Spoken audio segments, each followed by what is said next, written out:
What is up, everybody? Merry Christmas. Merry Christmas. Welcome to the stream. Merry Christmas and or happy holidays to you, depending on what you celebrate. If this is Thursday, happy Thursday. If this is just a Thursday to you, that's also fine. Sorry, was a little bit late. Did say so in the announcements channel on the Discord. Remember, if you're ever like, where is, you can always just make sure you didn't mute that channel. You'll see it. You'll see what I'm talking about. You'll see, or you'll know if I'm a little bit late. Regardless, here we are.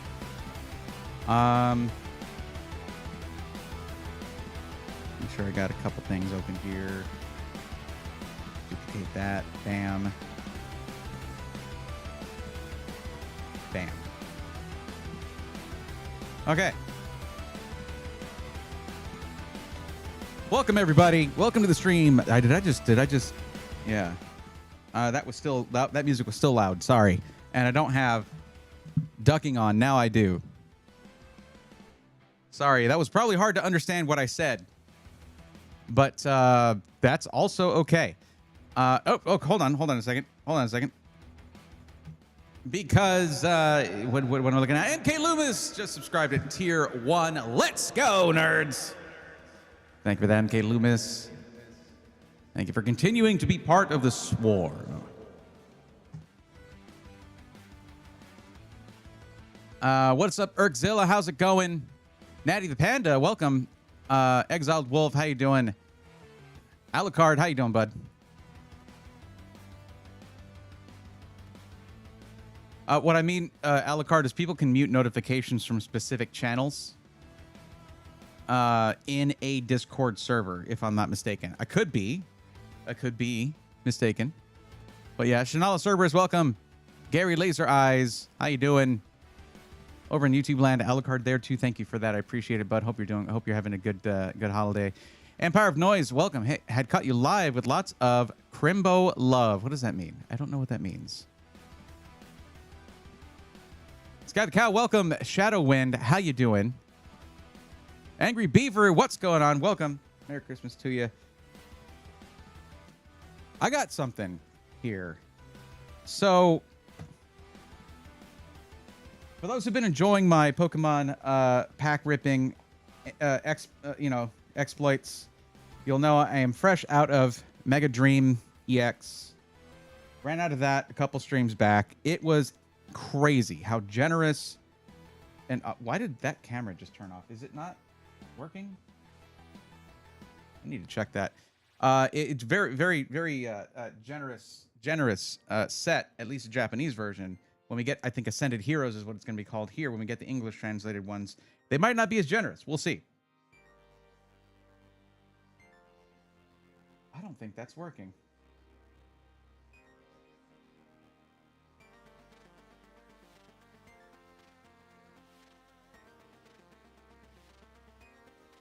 Well, that's a bummer. Hold on a second. Sorry.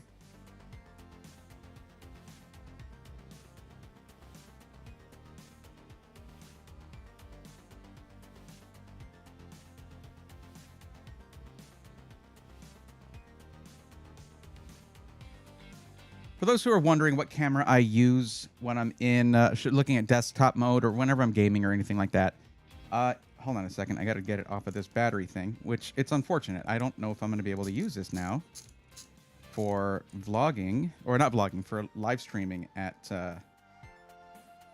CES. Not the camera, just this battery. The battery this is the Osmo Pocket 3. Fantastic camera, fantastic face tracking. I rarely have issues with it. But the battery there's an extended battery that it comes with if you get the creator kit. It's like 1200 milliamp hours. And it's not a lot. So I decided to try out a couple of other batteries, larger ones. This one, 5000 milliamp hours, has a screen on it, gives you actual readouts of temperature and charge and everything. This one is simpler. It has a cage on it. This cage kind of like this one. Okay, this is a cage. You put the battery in it or the Osmo Pocket 3 in it directly, and it not directly, still whatever. And it lets you attach different accoutrements. tripods, things like that.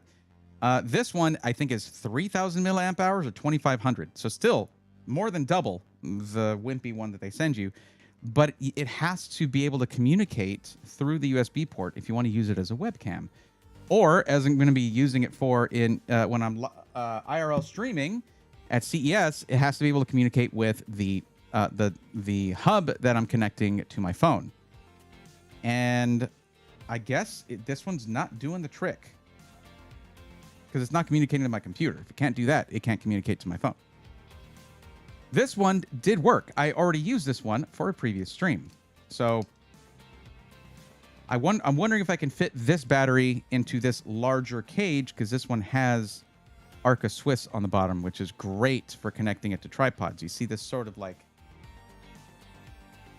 see that the wedge on the bottom there, that plate with the wedged edges? That's a certain kind of quick connect. But anyways, let me just connect this thing back up, and we'll get, because I want to rip packs and do things like that. That's part of the stream tonight.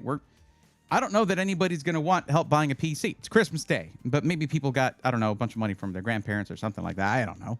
Sure, we'll do that too. But I need to have my face cam working so that I can do that. Uh-oh. I'm missing stuff. I'm missing things. Because Baby Beepers just dropped a Prime sub. Let's go, nerds. Thank you, Baby Beepers. 25 months. I appreciate that. Welcome back. Let's see. Yes, you can mute specific channels as well. I was meaning if Discord is muted in general. True. Yeah, we have a, looks like we have a hype train going on thanks to MK Loomis and Baby Beepers. Thank you, guys. Watching your live unboxing and shakedown of Skytech Gaming Prism 3 on TV. Waiting for mine up from Skytech. Nice. Onward, what's going on, buddy? How's it going? Welcome. Jolyn True, welcome. Merry Christmas to you and you, Onward. Really need to get back to a two screen setup. Yeah, I can't do one. I cannot. Even on a laptop, it's like, eh. That's why I keep a portable monitor with me. Bone Shock, welcome. Okay, hold on. Sorry to YouTube chat. 1 second. Okay. The reason I say that is Shanala Cerberus just gifted 5 tier 1 subs to the community. Let's go, nerds. That is a tier 1 sub for Angry Beaver 316. There you go, Beaver. Gary Laser Eyes, Jolyn True, Silent Furies, and Cogs 242. Welcome to the swarm. Thank you so much, Shanala. Thank you. That's very kind of you.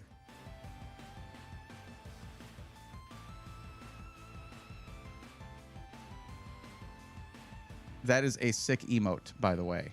That is an absolutely sick emote.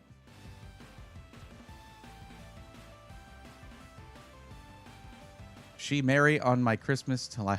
Okay, Natty. That was awesome. Thank you very much. Look at that. Look at that shiny gold gift box you got there. Thank you for gifting. I appreciate that. And there's Cogs. What's going on, Cogs 242? How's it going? Over on YouTube land, what's going on, Nick? Welcome. And Machiavelli, what's going on? I got to get this thing hooked back up. Hold on for a second. Hold on.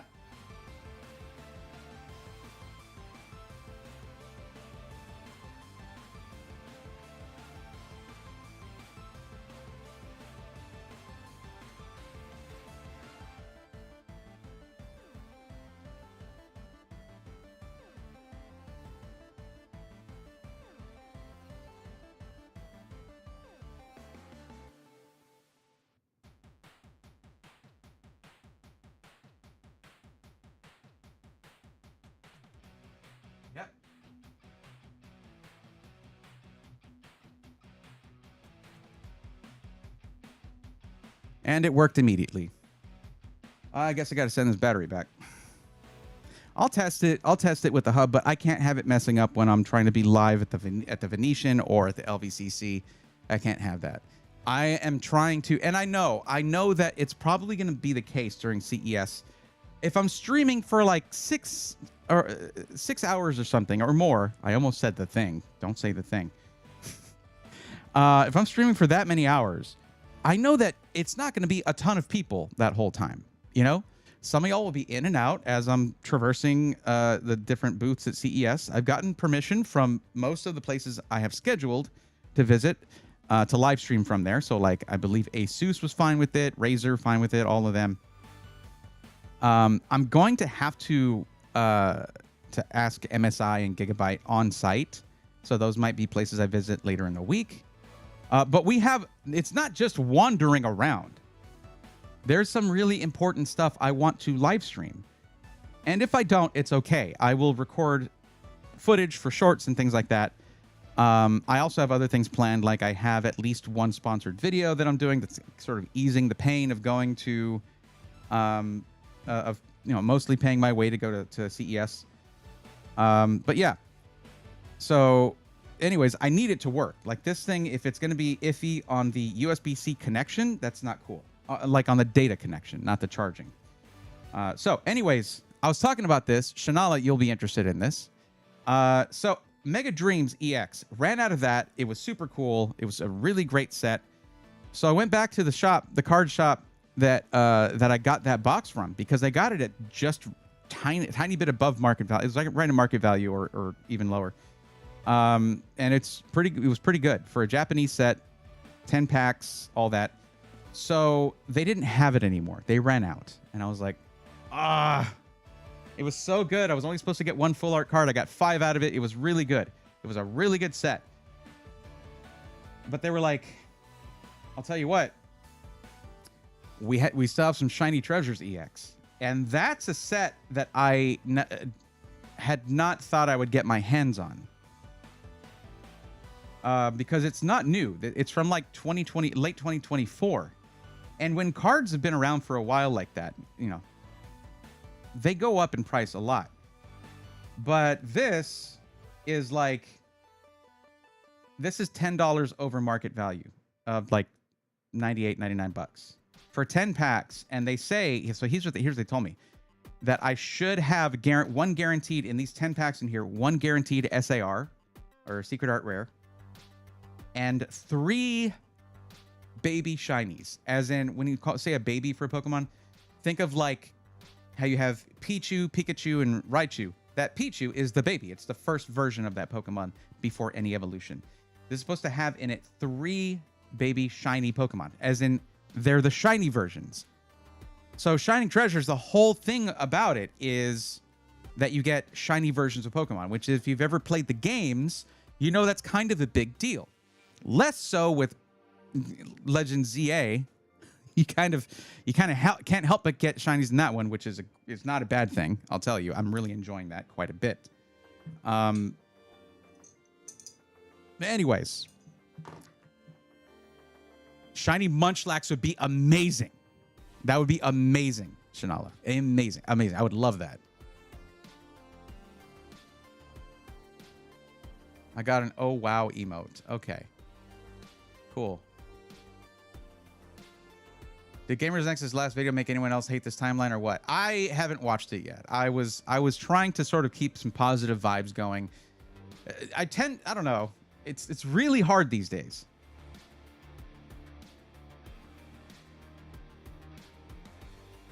Honestly, my only problem with IRL streams is that they're, well, IRL streams. You can't plop the camera down somewhere and go on an in-depth explanation about what the new Asus motherboard comes with new technology to. I don't know, milk a cow or whatever. It's just like, here's this thing. Cool, on to the next. So here's what I do, Natty. Here's what I'm planning. When we go to these things, the reason they have media schedule appointments is because they assign someone to walk them around and explain everything.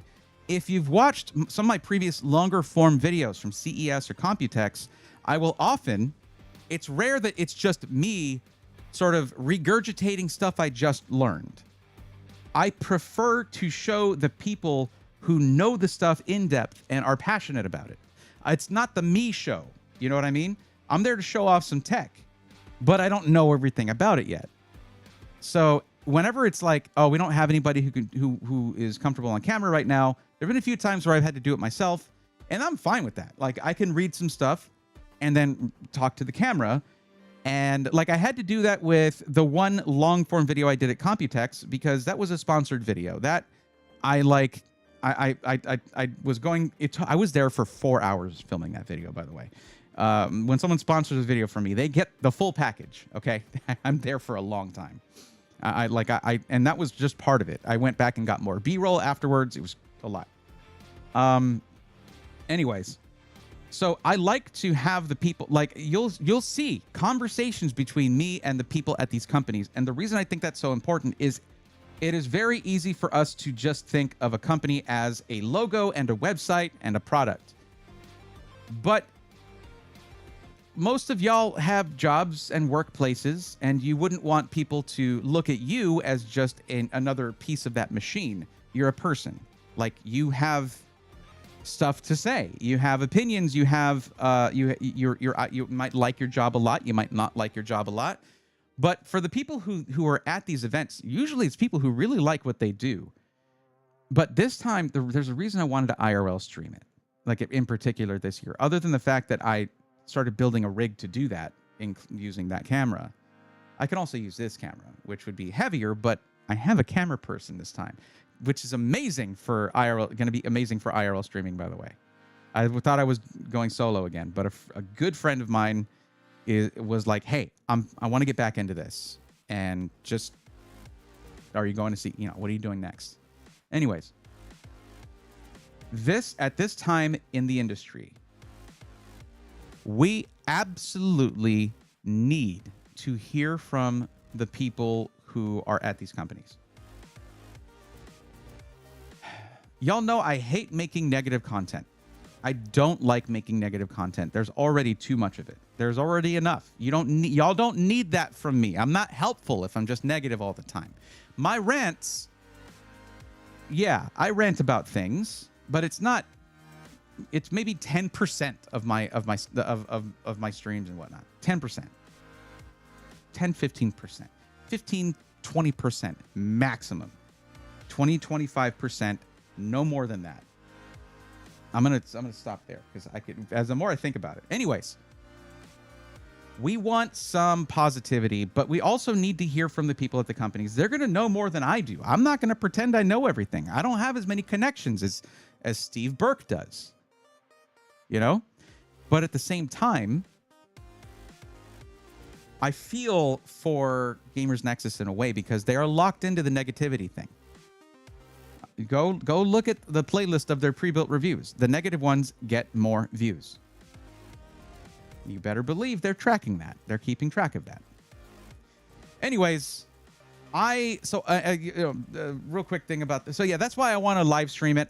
Because it won't be scripted then. You're going to be getting the live take from people. They might have to say things like, I can't really answer on that right now. And that's their job. Like, that's their job security. I don't want people to lose their jobs over some stupid questions, okay?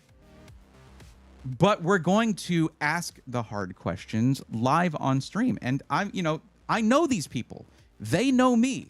I'm not going in there to just like pander. They're not sponsoring me. Okay, I got signed out. Hold on, I got to sign in. Google just does not care if I'm actively using any forms or spreadsheets or anything. They don't care.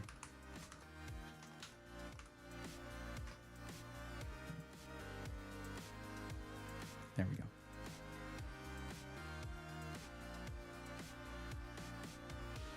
Let me see.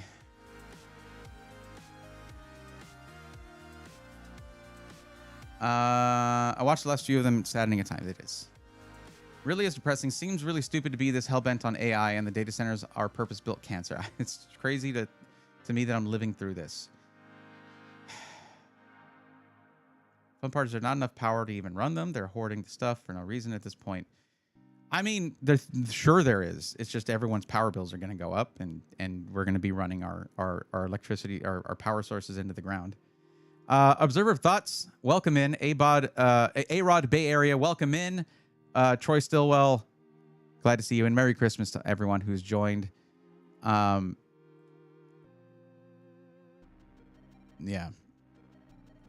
Attacking on electric bill to the population. There's already reports of bills being increased in areas where data centers are being built. Yeah, I was talking to TJ about it. I think theirs went up 45% in the last quarter. or last half year. Yeah. Yeah, if y'all play Cyberpunk right now, you're going to feel immersion like you never have, because all you got to do is look at your bills and try to buy PC parts, and you'll be like, wow, corporations really do rule everything. Doing that, as far as I know, some areas are actually getting their water supply completely used up by data centers too. We're close to that, yeah. Have your tremors gotten worse as time goes on? Mine has, and I'm only 29. Urkzilla, mine did really start to kick in my 20s, mid-20s, so yeah. They got worse. The problem is, because of my chronic fatigue syndrome, I take an amphetamine. I take a medication for that, a slow-release amphetamine, to sort of help me feel normal. And yeah, if a normal person who does not have the condition of chronic fatigue syndrome takes this stuff, they will be bouncing off the walls, but it lets me just function like normal. I also supplement a little caffeine here and there.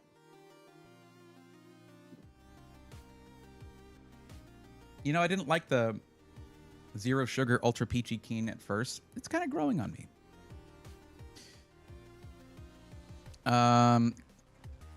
Corporatize the profits, socialize the costs. Typical behavior these days. What's up, Dead Scum? Merry Christmas. Or happy holidays. It is not the immersion I want. I know. Okay, so here's what I have. Because, as I said, Manini AOL, Merry Christmas to you as well. Right back at you. So here's what I've got. Because, I don't think we're going to be helping people too much. I kind of want to go through this whole thing. All 10 packs right here. Basically, so this is Japanese Shiny Treasures EX booster box. There's 10 packs in there, and it's supposed to be at least 1 SAR and 3 baby shinies in there. But as you know, if you've been keeping track of these Japanese boxes, they can tend to be crazy, apparently. So yeah. Been seeing a bunch of people. Julian John Morrow, what's going on? Welcome. Been seeing a bunch of people, a bunch of posts on people getting PCs at 9800 X3. I just wonder where some of these people get their advice. Unless they have anywhere from 3090 up to 5090. 3090 is not.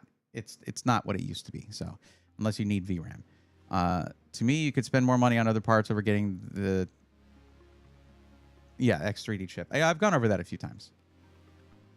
Yeah, multiple times I've talked about that.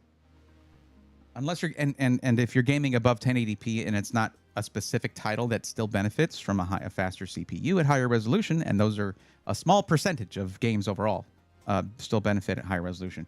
Most games at higher resolutions like 1440p and especially 4K, they don't really need a fast CPU. You just don't need that. It doesn't help you. So yeah, there are people wasting a couple $100 instead of getting a 9700X or something. And instead they're getting a 9800X 3D. That's a couple $100 that could have been another bump up in their GPU. Or, I don't know, a RAM kit. Half of a RAM kit.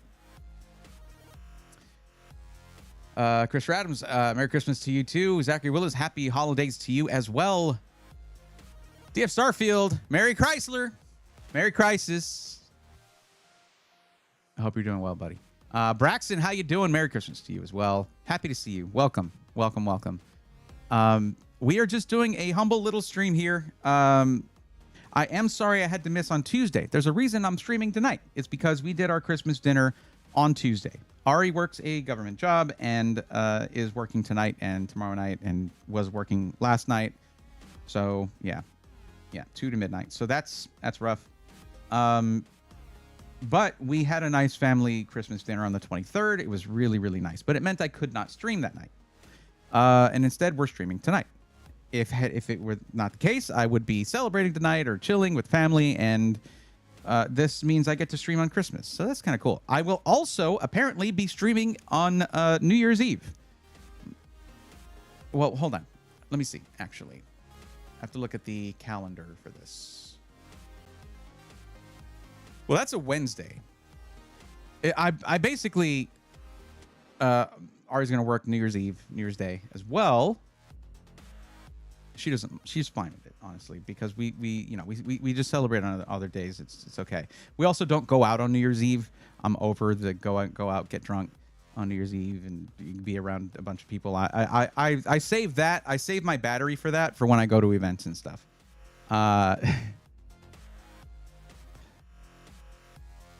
Gary Clinky, Merry Christmas to you as well. Welcome in. Oh, I was saying, so I have these 10 packs in here. This is going to be cool. And I have 2 left of Mega Evolution. I gave 1 to my kiddo for Christmas along with the other gifts.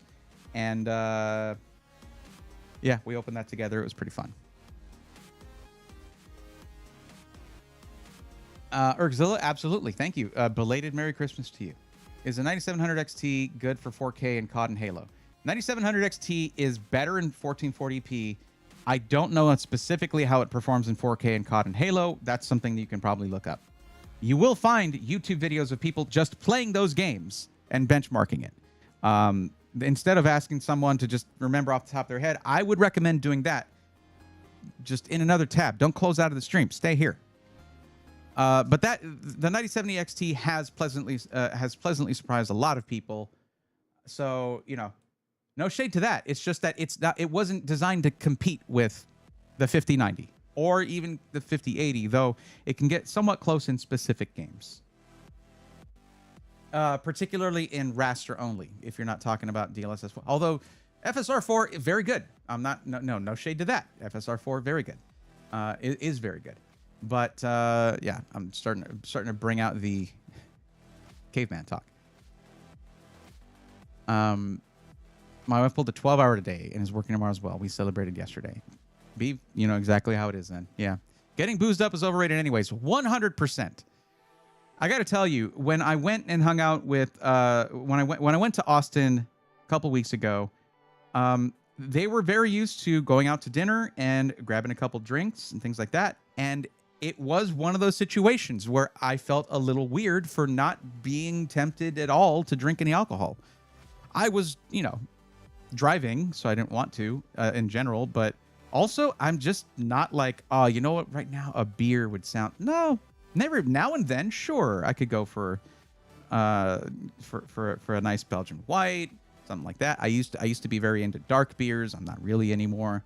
I'm like, and even when I was into those, it would be like 1 or 2 in a month. Like I've never really drank much. The only thing where I knew I was going to be drinking is if I would ever be having a cigar. Then yeah, give me some nice single malt scotch that's old enough to vote, you know. And not much of it, like a glass, and not even that much of a glass. 2 fingers, neat, good to go.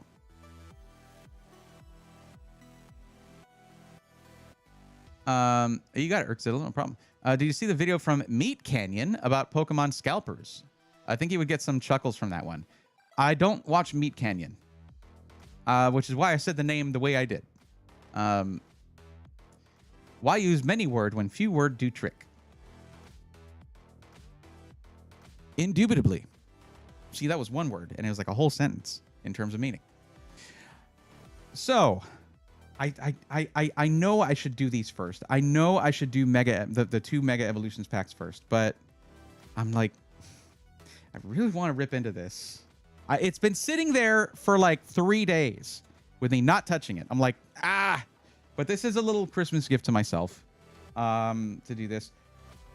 I am actually hoping that maybe I can start a Pokemon channel. That might be something that you see pop up around New Year's Day for 2026.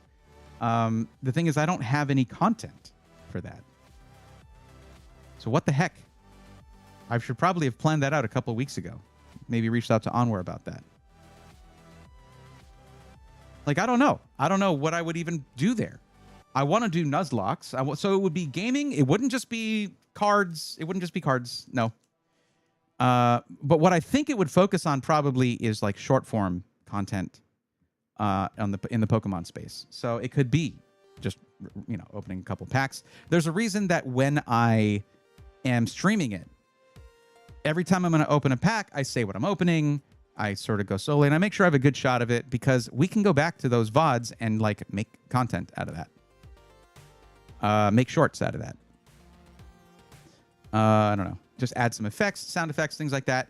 There's people who really, really enjoy that stuff. But the long form content would be more on the gaming side, of things. I don't have the budget to do like Deep Pocket Monster. There's a reason his channel is called Deep Pocket Monster, because he deep pockets. because it's Pocket Monster, it's Pokemon, but also he built a bit. He was a business owner. He had money to follow this hobby. That is not really the case here. I can't go and try to do something like Shiny Treasures or something in 48 hours. It takes so much money to do that. It's like, I need this one card. Okay, $300, you got it. Here's a deal. And that's one card for the whole master set. Forget it. It's Christmas. Rip into it. Little present to yourself. True.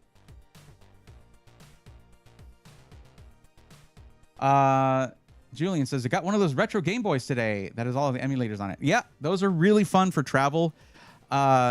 Julian, what I like those for are randomizers. Because you already have the emulator and you probably have ROMs in there, you can probably use those in randomizer seed generators and start playing randomizers. Look that up. Because there's classic games like Legend of Zelda, Link to the Past randomizer, Super Metroid randomizer, Super Metroid map randos. It's really, really, really fun. But those are very cool. And they usually have really nice screens on them. Like, I have two small devices like that. One that's Game Boy shaped and one that's like, I guess, PSP shaped. But it has like Super Nintendo type controls, which is really nice.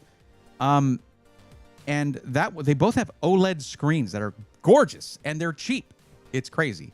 It is so crazy how cheap OLED stuff has gotten. Pixio has an OLED monitor now, and it's all white. It's so gorgeous, man. I wonder if, even though it's very, very long after they sent me the monitor, if I can post that Pixio video, if I can be like, hey, I finally posted that video. Can I get that OLED monitor, please? I'll do a video on that, and I'll actually put it up a lot faster.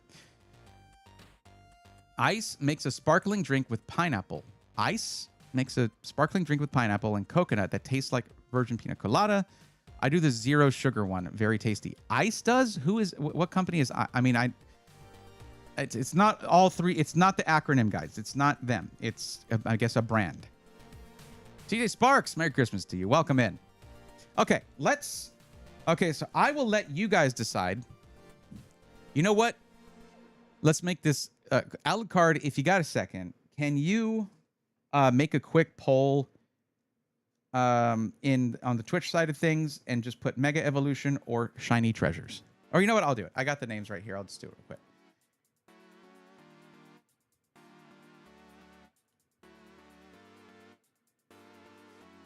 But y'all actually have to vote. Every time I go look at the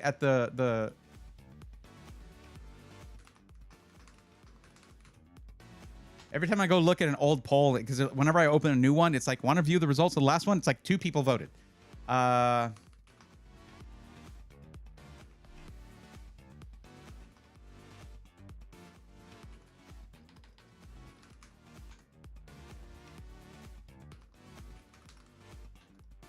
Okay. It's going to just be up for 2 minutes. It's on the Twitch side. And vote.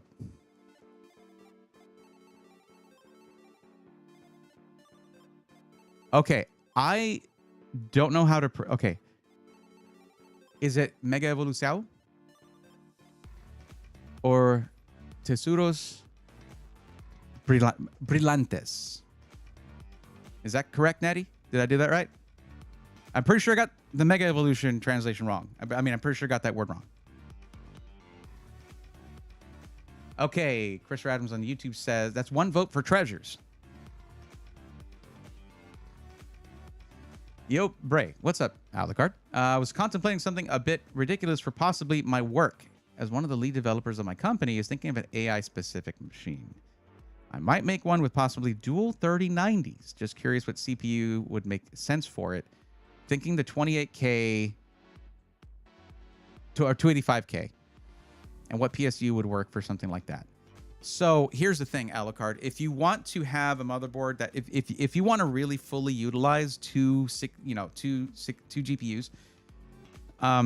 you would need a motherboard that's not going to just give you 8 lanes on each X16 slot, and that's where you get into Threadripper. But remember, there is old Threadripper. You can get pretty cheap 3000 series Threadrippers or 2000 series Threadrippers. You might want to go that route, but I don't know.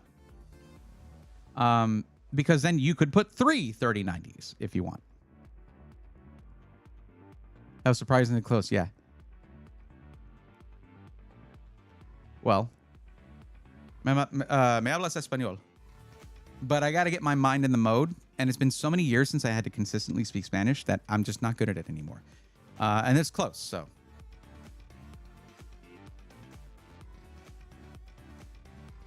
Shiny Treasures is winning with 6 votes. Okay, that's it. We're doing Shiny Treasures first. These are going to have things like the golden Mega Lucario and Mega Gardevoir in them, but they're going to be just sitting there for just so long that I'll never know. I'm going to be honest.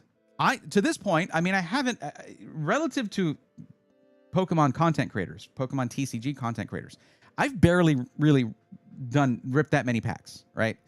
Like compared to them that do it for a living, right? In all of that, I haven't pulled a card worth more than $50. I don't know what I'm going to do if that ever happens. Like, do I get it graded? Do I sell it at the raw price, the raw value, just to get sort of some return? And I would want it, like, I'm getting these to collect them, but like, it would also allow me to purchase more sort of sealed stuff in order to get more stuff towards the National Pokédex. That's my main project, is the National Pokédex. He said Mega Evolution or Shiny Treasures. So yeah. So we have the winner of Shiny Treasures. With 5 versus 4 on the votes over on Twitch side, but we Christopher, you did vote once as well over on the YouTube side, so that's 6 versus 4.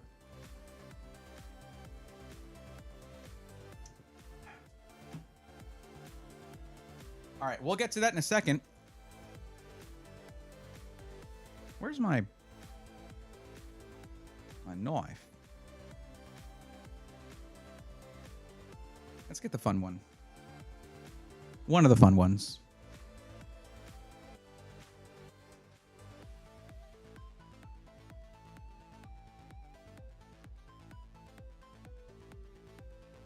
My studio room is still an ungodly mess. It's very bad. Grading is something that I think I would need to do. I think I would do that because that's more content basically. And it's just hard. Like, if you want to store graded cards, you need a specialized binder for it or case or whatever. But it would be cool to have some graded cards in the background. And if I'm going to be doing actual dedicated Pokemon content on a dedicated channel for it, I'm going to have probably at this desk, which is meant to be a gaming PC setup, I'll have a set there that I can sort of point the camera at and open stuff if I'm not doing it on stream. Instead of doing the straight top down, I'll have a background and I'll do the camera from here and do them like Pat and those guys do it. Don't sell it right away, please. No, I don't think I would. You can build a crazy collection and even give some to your, to my kiddo. Yeah. I was thinking Threadripper, but I forgot the old models and was not sure how well those would perform nowadays. That and finding the RAM for machines like that would be a bit harder. True. It would be DDR4 for 2000 or 3000 series. Yo, Kenneth. Merry Christmas to you. Welcome. Welcome. Grading would be fun, but depending on which one you pick, you will wait quite some time to get them back and might even get another charge for it. Yeah, depending on how, like, rare it is. Like, if it was... Oh, guys, y'all have to see this, by the way. I put a lot of work into this.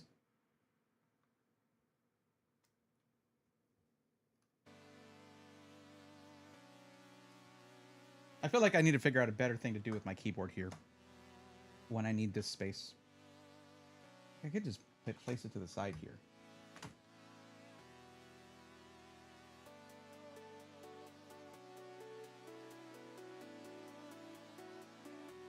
I want to show you this. So this is okay.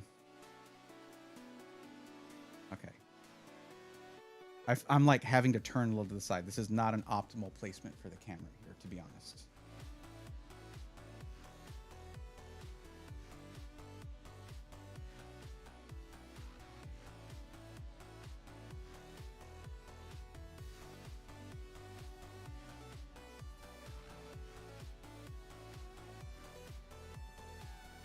There we go. That's right in front of me. So this is the Scarlet and Violet ETB. This is one of the first ones I ever bought. I got it at a decent price, and it has Miraidon. It is purple and gold. Of course, I got this. But I use this as my primary storage for the National Pokédex. And look, so this is going to go into binders that are going to be 1 and 2. They're going to be my National Pokédex binders. I have, but look at this. Look at that organization. Okay. Now, why am I doing it alphabetically rather than using the number? Because each card on it will tell you, it'll have the number that it is in the National Pokédex. I don't know if you'll be able to see that, but it's right there. Let me get my, there you go. That's 460 right there. I'm probably going to go back in here and I'm going to sort them by Pokédex number. But the thing is, the binders, like, it's going to be so much of a nightmare if I get to like this number and I have to go page and find it. So I'm trying to figure out all this sorting has been for the goal of like, I'll have the Pokédex and then I'll see the number, I'll see the name. Okay, that's going to be under A. Cool. Bam, put it in there. I don't know. That might not be the best way to do it. This is just how I sorted it right now because this makes it a lot easier when I get new cards and I want to add them. Okay, let me see if I have this already. Let's pull up M right here. There we go. I am sleeving all of these regardless of rarity. I do not care. That's just good practice. So I do that. I push that forward so it keeps my spot there. And then I go through these and I'm like, okay, do I have it? Do I have a Marshadow in here? Yes, I have the Hollow Rapid Strike Marshadow from Trick or Trade. So cool. All right. So this was a non-hollow one. I don't need that in here. That goes into my bulk. Which the bulk can be then used for making decks and playing the game. And playing the game is something I do want to do, but the Pokédex collection is what, to me, takes precedence. And what I'm doing for those binders is I ordered these rolls. I'm looking at the wrong camera again. This is a bad habit that I need to break.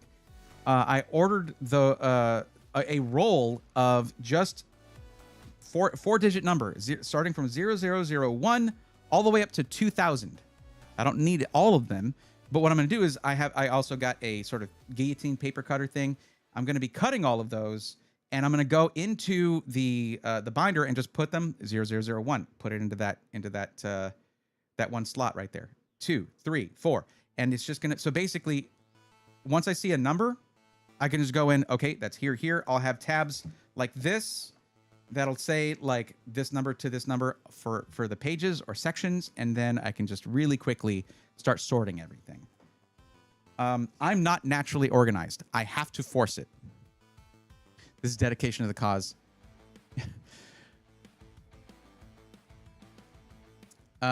Thinking a keyboard sliding drawer might help a bit. Yeah, but I like having it up here. I don't know. We'll see. This is dedication to the cause. Yes. And my wife would probably prefer I just buy cards as opposed to tobacco. Cheaper. Not really. Alphabetical makes more sense for now, but numerically makes sense when organized. Yes, organizing the binder is going to be by number. That's what the Dex is for. Angry Beaver, thank you for the lurk. But we are going to get started here. But yeah, so Shining Treasure EX Booster Box 110. That makes these $11 a pack. And that's pretty reasonable. Believe it or not, it is pretty reasonable. Hate to say it. But like back, I mean, you use certain packs are like $4.99 or whatever. If you just go to Target, buy a loose pack, whatever. If you're getting it at MSRP, so this is not too bad for something that is sought after. It's crazy. The Pokemon card game we played as kids is now a form of investment. See, I'm not seeing it like that. I know that this is a cost, but because I have something of an audience already on YouTube, if I make a Pokemon channel, I can kind of direct some people there, and I can make content out of it. So this is something I've always been interested in, and now I get to do it.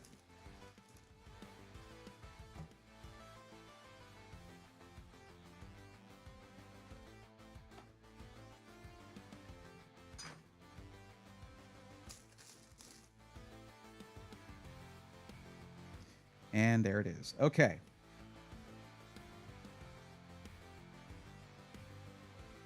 So let's open up this Shining Treasures EX Japanese box. 10 packs in here and guaranteed 1 SAR at least.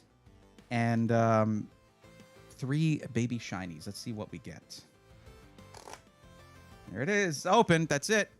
Of course, I already ripped the plastic, so.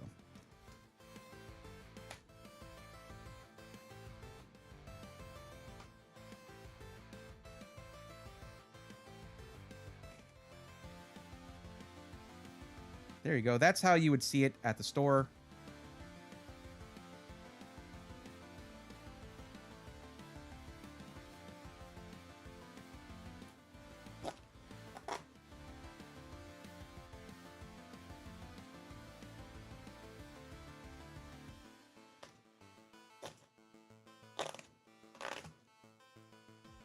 And there they are.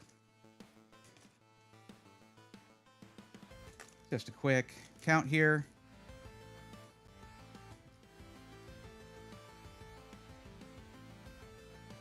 Yep, there you go.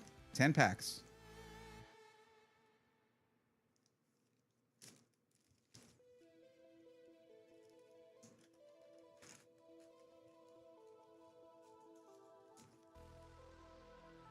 Let's see what we get. What makes you like these boxes? Just curious. Links, what I like about these boxes, but what's up, by the way? Welcome. Is that if you're buying loose packs, people have means of scanning these and weighing these now. And the measurements of packs that have hits in them or whatever are now available online, things like that. So you have people who will scalp stuff or they try to sell things at market price. But if it's loose packs, they'll be like, hey, 10 loose packs, but they have sorted through them to take out the ones that likely have hits in them. So I don't buy loose packs. I don't do that. These Japanese packs tend to have more hits in them, so it's not as big of a deal. It's not as likely. But when you get a box like this, they tell you, you're going to get at least one SAR in the box, in one of the packs, and 3 baby shiny cards in there as well. So you kind of know what you're getting. Let's just get RGB to give us a little luck here. Thank you, buddy. Our B buddy right there does his best. Okay.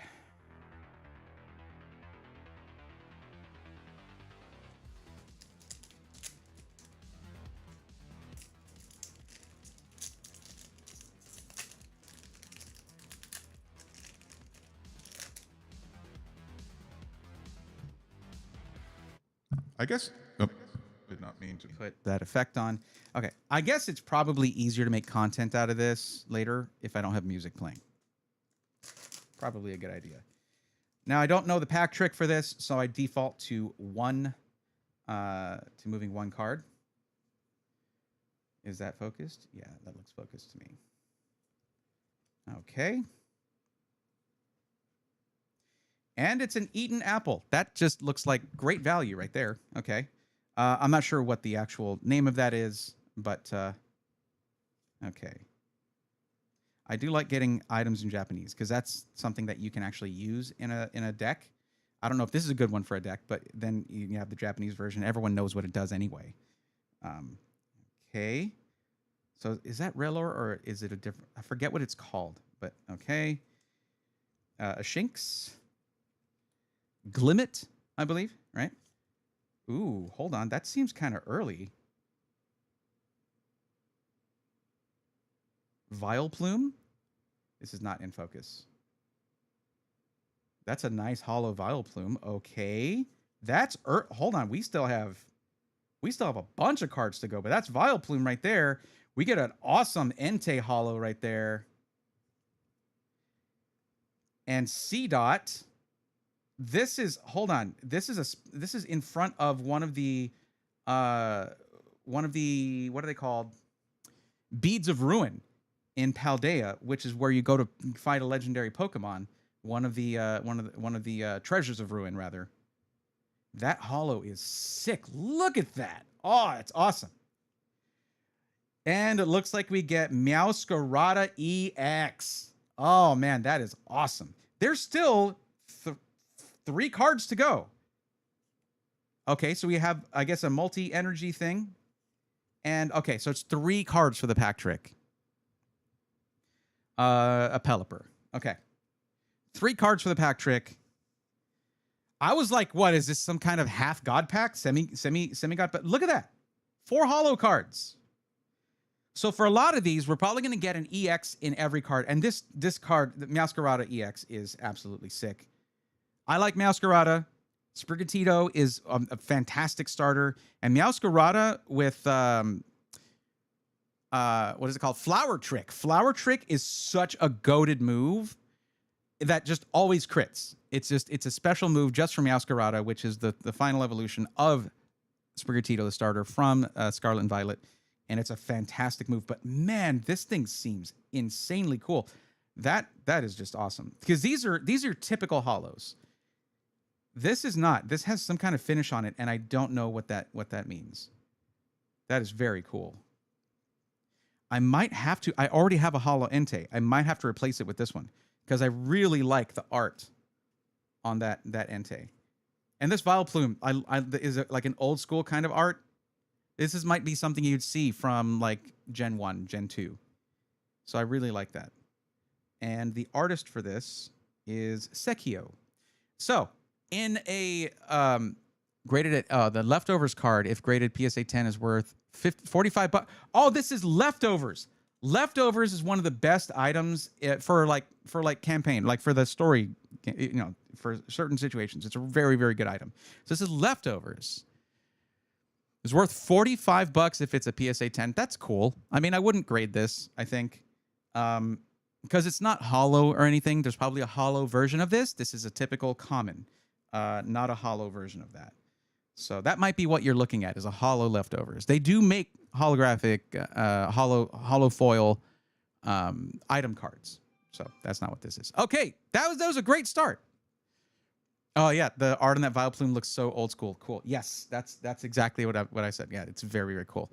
The apple is called leftovers. I should have remembered that, because I've used leftovers very effectively in story mode of the I pretty much, I've had an interest, by the way. This is another potential angle for a Pokemon channel. I've had an interest in competitive Pokemon competitive play in the video games too. Not just so basically what I'm probably going to do is I'm going to try all three, like just doing ripping packs for collecting and doing content on that, seeing if that takes off. I'm going to try doing some content on, well, it's 4 things. Content on Nuzlocke, which is another thing that can be a lot of fun. And there are, like, I don't know if you guys caught Point Crow's Nuzlocke Invitational, Point Crow and Peach Owl's or Pokemon Challenges is that guy's channel. If you caught their whole challenge thing, the Invitational last year or this year, it was some of the best content out there, like in terms of Pokemon stuff. Like, I loved that, and it got me interested in VGC, the Video Game Championships. Right. I watch a lot of Wolf Glick's videos. Just Wolfie is awesome. So I'm interested in that too.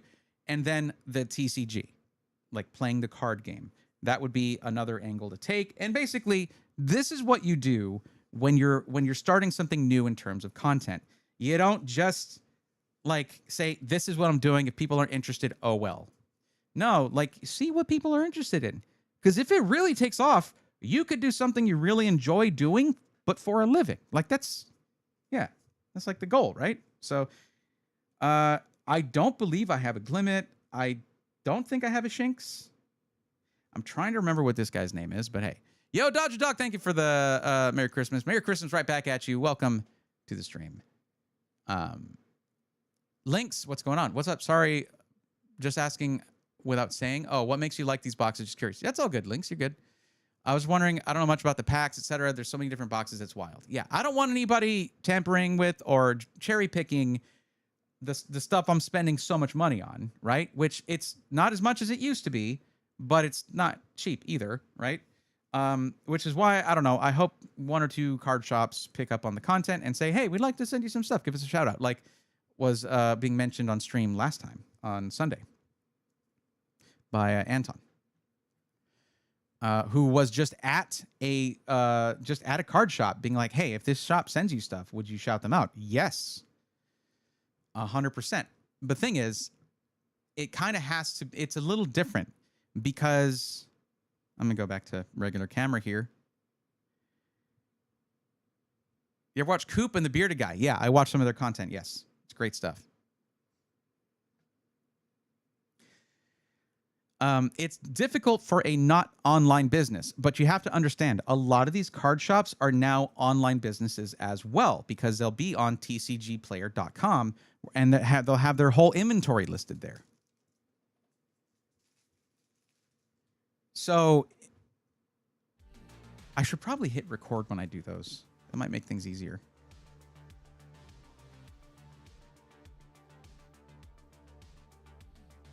It's crazy the Pokemon card game we played. Yeah, I already read that before, but Roaster, absolutely. And of course, welcome to the stream if I didn't say that before, by the way.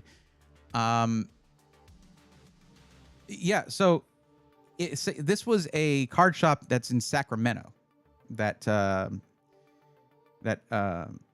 think it was Anton who was talking about it on Sunday? Yeah, I think so. And that Sacramento is the Bay Area, right? But they also they probably sell their stuff on TCG Player, so you could just look them up as a shop and be like, let's see what they've got. If they're cool enough to send this smaller streamer some stuff, cool.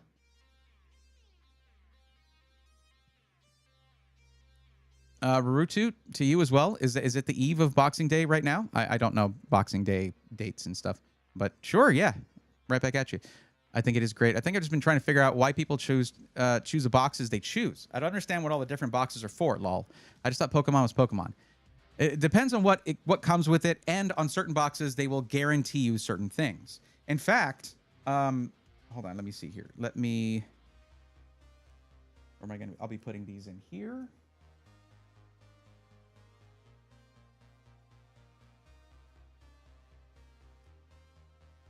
And I'll sort them later.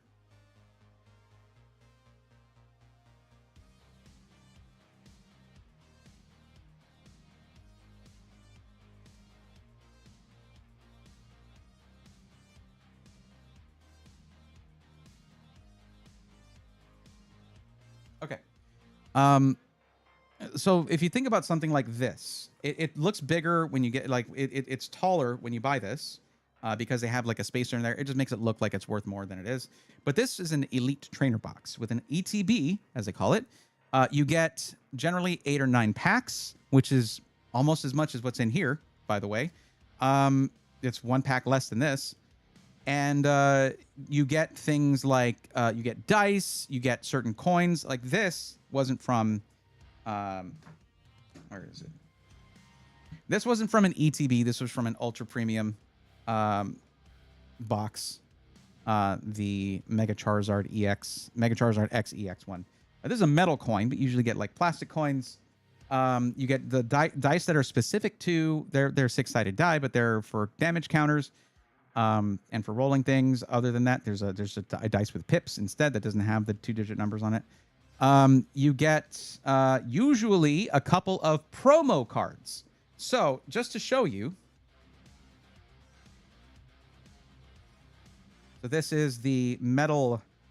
This is an insane coin. This is a metal Mega Charizard X EX card, and what happens is you have certain Pokemon cards that say, okay, this move does this much damage. Flip a coin until you get heads. And for every tails, add 20 damage. And you would use this freaking baller metal coin for that. But that's from an ultra premium thing. If you're if you're looking for an ETB, ETBs are supposedly a great way to get into these. And they're supposed to be 50, 60 bucks. They're not usually. But they'll come with other things like these are markers for poisoned or burnt for your Pokemon. But you'll get coins like this. This is plastic, but it looks super dope. This is heads, that's tails, and you're also not making as much noise by flipping it. But like this is one of the sets of dice you might get. I'm just collecting all my ETB stuff into just this box here.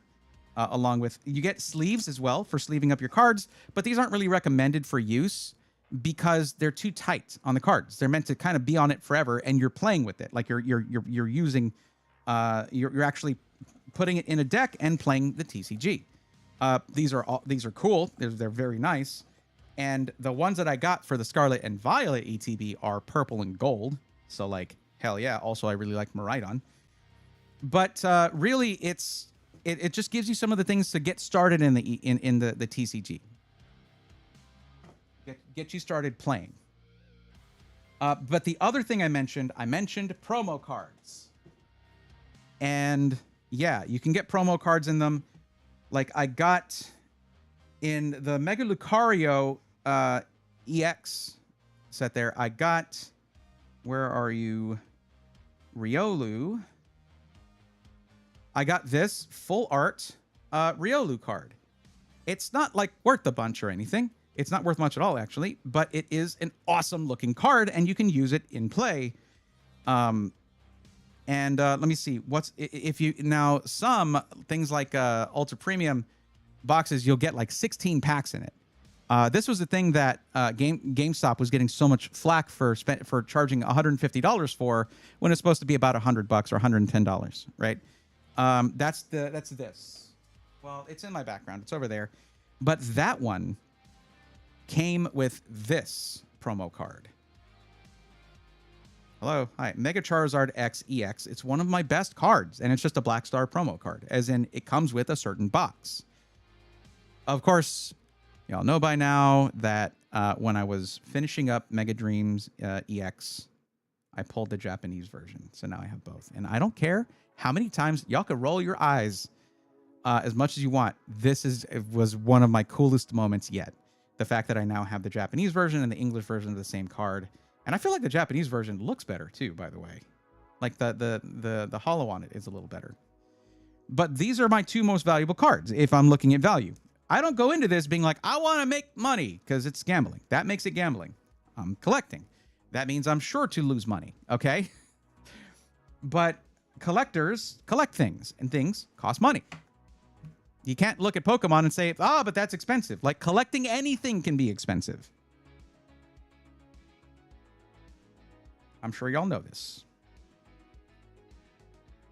That's such a cool coin, though. There's one thing I've already said. If I do make a Pokemon channel and it takes off, I have already promised myself that I'm going to get, whatever the cost of it is, I'm going to get myself a Pokemon Scarlet and Violet 151 Ultra Premium box, Ultra Premium collection. And that is one that has 16 packs in it because Pokemon 151 is going to be extremely helpful in building out the National Pokedex. I've gotten very little of Gen 1. Well, not very little, but really I'm missing a lot of Gen 1. And that's what 151 is. It's the first 151 Pokemon in the Pokedex. Yo, Anton, what's going on? Welcome. 22 in chat, only 12 likes. Yo, thank you for grabbing that. Hold on, I could do the thing for that. Anton, thank you for grabbing that YouTube membership. Let's go, nerds. Saying 22 in chat, only 12 likes. Like the stream. I'm Bray Thorne, and I approve this message. Thank you for that. I appreciate it. I just thought, right. Uvoy, I didn't say Merry Christmas back to you. Did I already? Did I? But hi, welcome. Merry Christmas back to you. It is the eve of Boxing Day. Interesting. Just got back in opening Pokemon packs recently. Started a binder the other day. 19RC88. Very cool. Are you doing what they call good binder behavior? Are you putting your good stuff in penny sleeves? And are you using a side-loading binder without the 3 rings? Because I didn't know any of that until I started looking into it. Like, you want a good binder, not one, because 3-ring binders can damage your cards, yada, yada. But what's up, 19RC? How's it going? Twiggy Frog, Merry Christmas, Braythorn. Question for you if you have time. 2070 Super just died. I'm sorry to hear that. Living by with old GPU for now. Thoughts on the Intel Arc B580 to get a few years while I hope for prices to normalize with 2028. Twiggy Frog, right now prices are normal on GPUs. That is not going to last for long at all. Basically, a 2070 Super, what did those run when they were new? Like 450, something like that. You can't get a 5070 Ti for that. The 5070 Ti MSRP is $750, but you can buy them for $750.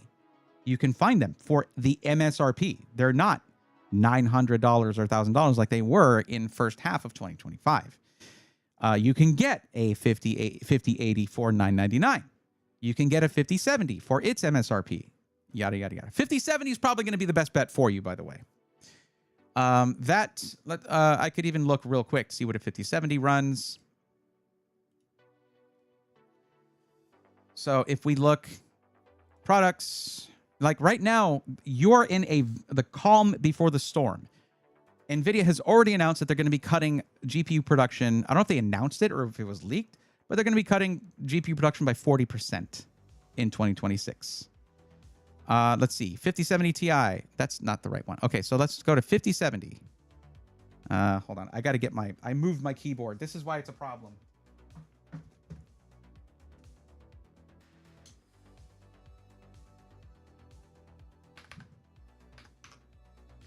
Okay, 5070. We go by price. $519 for an MSI Shadow 2X OC 5070. $519. If you feel like you want to stick with NVIDIA, you can do that. $519. That's probably not much more. I don't know what the original price of a 2070 Super was.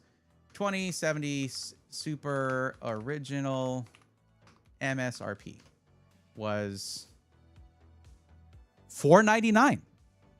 There you go. This is $20 more than that. And boy, oh boy, going from a 2070 Super to a 5070 is going to be an insane leap in performance for you. Like insane.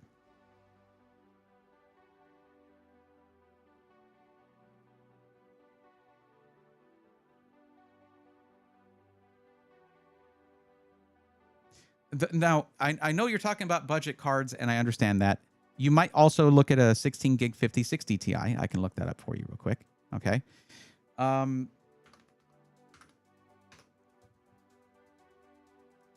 See, these are going to be 8 gigs. We can go here. Let's see. Look at just find the cheapest one that's 16 gigs. PNY dual fan OC 429. See, I would rather just go with a 5070. And yes, this does have 16 gigs of VRAM, where the 5070 has 12, but the 5070 is a faster card. But yeah, $429 for a PNY dual fan OC 5060 Ti 16 gig. Now, if you're missing that $100 or $90 to go up to a 5070 and you can't magic money out of nowhere, I get that 100%. So go for a 5060 Ti 16 gig. It's just even a 5060 is going to be competing with that 2070 Super performance. It's going to beat it, if I'm not mistaken. It's going to make a pretty solid difference.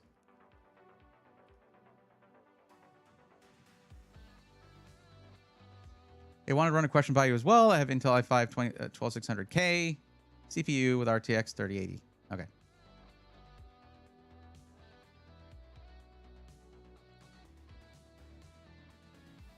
Okay, Uvoy, there's a reason that I have a form. There is a very critical piece of information that you left out. Right? Critical piece of information. And the form that I have, which has been, it posted right after you. Like you posted this, and you can't see it on screen, but in chat, Stream Elements posted a very important thing for you. Because I can also help with upgrades. But you didn't mention what resolution you're playing at. Right? If you're playing at 1080p, upgrading your CPU might help, but a 12600K is already very good, especially if you're at 1440p. If you're at 1080p, your CPU has more to do with it. 1440p, it's more GPU. Upgrading the GPU would work.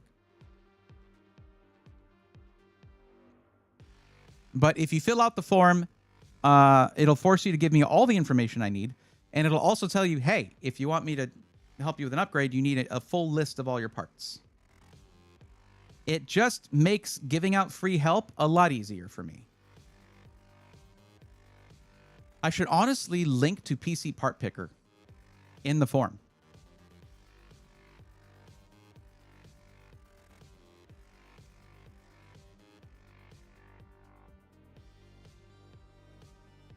I collect dust. That's free. Rurutu? Not really, because that costs you time. It takes time for dust to settle, and time is money, right? I just watched a collectible show on Netflix, and Logan Paul is selling a Gem Mint 10 Pikachu Illustrator 1 of 1 he bought for $5.6 million. Crazy for some cardboard. Yep. It's 1 of 1. It is literally a collector's item of which there only exists 1. So, and it's funny because people just believe it's worth that much. That's why they're paying that much. Yeah.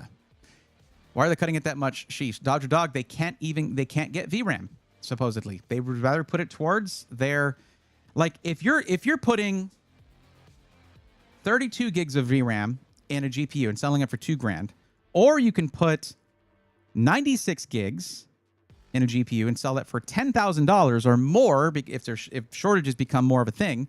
So that RTX Pro 6000, you start selling those for $12,000, $13,000. These are to enterprise customers that can afford that. Maybe. You are making more money. If it was 1-for-1, triple the VRAM, which is what, well, it's not exactly. Hold on, let me see. I'm not going to try to do this in my head. I'm not even going to try. Yeah, it is triple. Okay. Yes, 96 is 3 times 32. Yes, thank you. It would be $6,000 for that card. It's not. It's $10,000 for an RTX Pro 6000. Which would you put that VRAM in? If you were running a business, you had shareholders breathing down your neck every second of every day of every week of every month of every year. That's the life of, like, the C-suite at any publicly traded company. The shareholders, they are your boss, not your customers. The shareholders are. So it's a very easy decision, and that's just like the desktop GPU, not even their server solutions. That, like, they charge way more money for. Way more money. That doesn't sound like it should be correct, but I think it is. Tech Grant, what's up? They canceled my order 3 times. Anton says, who did? Who canceled your order? Who's that?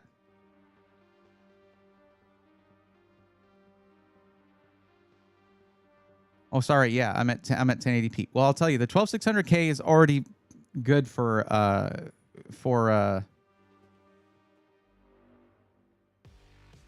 gaming.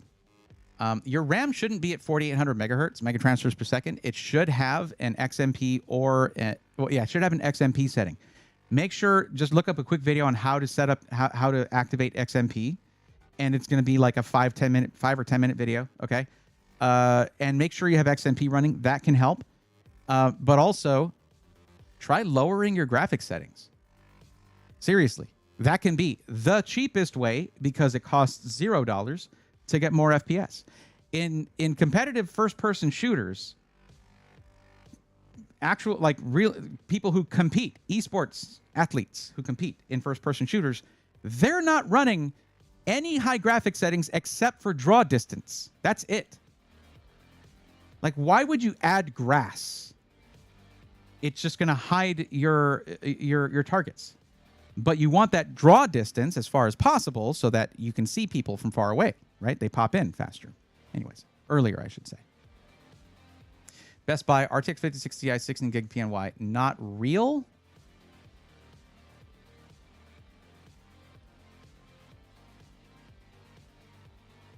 Yeah, it is. Well, okay, so it's $499 at Amazon, $429 at Best Buy. Okay, well, don't know what to tell you. Then you would go try the Zotac one for $439. That one is in stock at Newegg. Well, it's $446. So it's a white card, though. If you don't want a white card, that wouldn't be the right one for you. But yeah, if that's going to be what Best Buy does, then don't go through them. They don't deserve your money then. Thanks. Well, I'm taking another look at the binder option. Was not aware of the issues with 3-ring binders. Went with a 2-inch 3-ring binder with top load sheets that hold 9 cards per page. You don't want to go top load. You don't. Oh wait, unless you. What you mean top loaders? As in, when you say top load, do you mean like 4 top loaders, right? Like these things that hold your cards in it from the top. I'm not actually going to take it out of there. That's my Mega Charizard XEX. Do you mean top loaders, or is it that you load the cards from the top? Because those can be a major problem. If you have to ship your binder or do something like that, all of your cards can come sliding out. So let me show you the binder that I sort of like. There's a content creator who I watch, Deep Pocket Monster. I watch his stuff all the time. I highly recommend the channel. Or Short Pocket Monster if you just want to watch the shorts. So this is one of my binders. This is a, now I get a droplet on, a Vault X binder. Like this, that doesn't matter if I got a droplet on it. This is water resistant. Okay, so Vault X is the brand. They have a lot of colors available, different sizes. This is a 12 card per page, or basically 4x3. Okay, my mic is causing a problem there. Okay, 4x3, right? These are just all EX cards. So whatever EX cards I get go into this binder. Actually, I should put the new EX card I got into there. Well, I'll leave it out to the end of the stream so I can show everything I collected. I also have, this is also where I'm putting my, I'm trying to get a binder of just every legendary there is. I need a smaller binder for this. But basically, in terms of the numbers that I have for the National Pokédex, these aren't included. Neither are the EX cards. I should probably do that. That's where they're going to end up. That's the priority. But these are side loading as well. So they load in that way. So you can't, because this is also zippered, right? You can't have your cards sliding around in there. But also these are penny sleeves. Penny sleeves are awesome because they're sort of easy to put the cards into and remove them from. But they protect the card just the same. See that? So I would recommend a Vault X binder. It's like 35 bucks, something like that on Amazon, depending on the size you want. Unfortunately, I'm going to have to do, I have a second one that's an XL that holds, I think, 640 something cards. And this one holds 460, I believe. So that's the National Pokédex right there. That's like 1,100 cards. So I'm going to have my National Pokédex basically spread out over 2 binders. I'm going to be removing those cards and having them all sort of intermingled.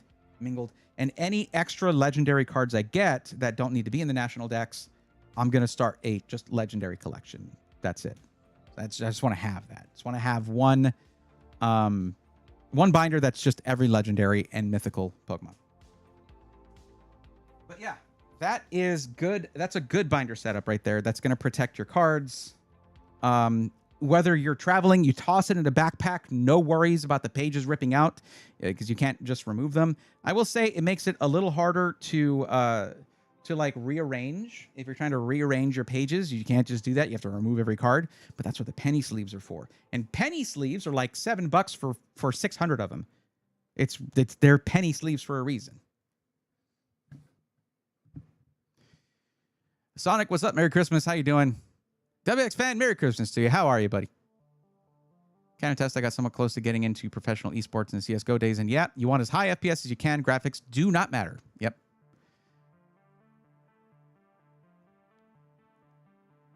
Thanks, Brave, for the information. No problem. Let me actually look up this video because I want to show you what can happen. And this is not this. The thing is, a lot of people used those. A lot of people used binders like that in the past. So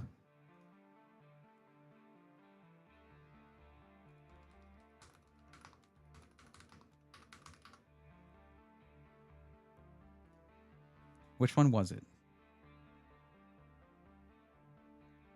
It was this one. I'm about to do something. This is a 3-year-old video from the guy I've been talking about, Deep Pocket Monster. This is stuff he used to make stuff like this more often. Now it's more of like challenges to get a full set, basically every card in a certain set in 48 hours or something like that by going to a trade nights or things like that. But yeah, so let me just show you. This is where he buys 3 mystery binders. But when this one arrived, this is what happens with 3-ring binders at top load. On the front, Meowth in the back, and I see some cards falling out. Uh-oh. Bad binder behavior. But anyway, let's flip this over and see what we get. Okay. That's what can happen. Cards spilling out. Definitely wish these were in sleeves. But we got a Torkoal from an E-Series set. We have a Machop. As he goes through, you just see more of that. They are not secure. So there you go. That's all. And again, very common for people to use those. But because I got into this content, like I started seeing, I want to show you this real quick. Vault X is apparently a really cool company, it seems, because they work with content creators and stuff. Look at the Gigabinder. Look at this thing they made. They made one of one. They made this just for him.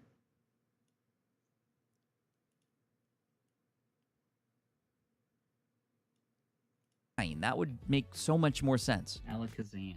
Hold on. 65. We got the B-drill at number catalog. A bigger problem of extra hit. Look at that thing. Look at that. Holds 1,025 cards. So yeah, something like that. It's like one short, 1,024 cards.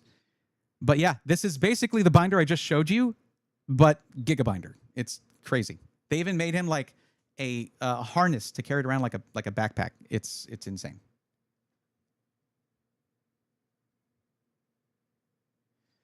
Okay, Alucard, they're called penny sleeves because they're near a penny. As an absurd binder, that is hilarious. I'm telling y'all, if you have felt a spark of like, look, I just as a really big content creator, I got to help out the smaller channels, okay? And I think it would really be helpful if y'all subscribe to Deep Pocket Monster to get him to that 2 million. His first 2 million. Like that's a big deal for some of those smaller creators out there. Anyways, if you have felt even a spark of interest in watching what I've been doing, like this dude's content is absolutely, you would like it. I'm telling you, probably really enjoy it.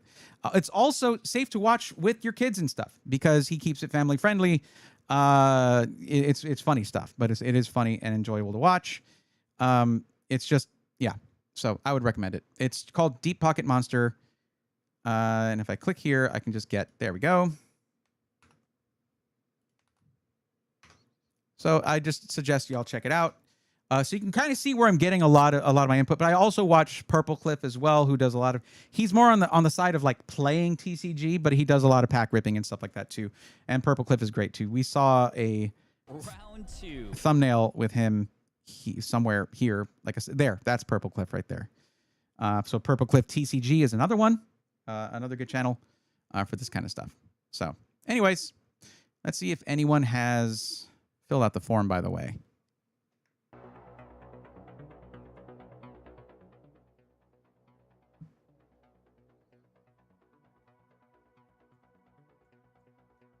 Nope, nobody yet.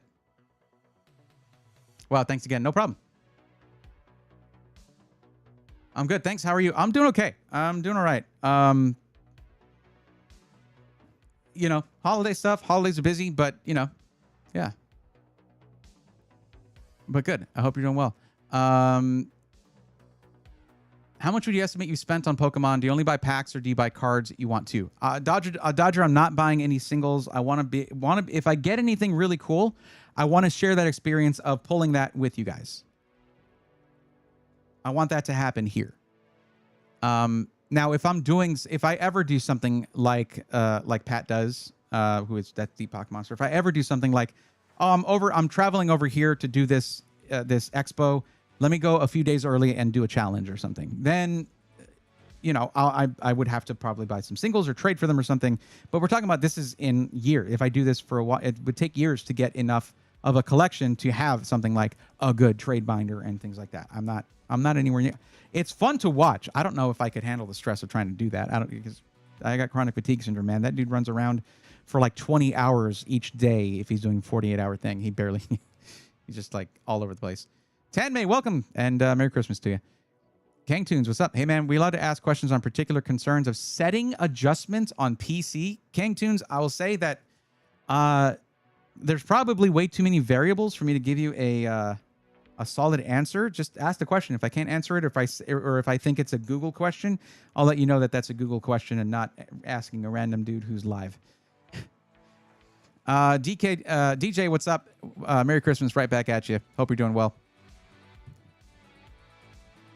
I don't know. I feel like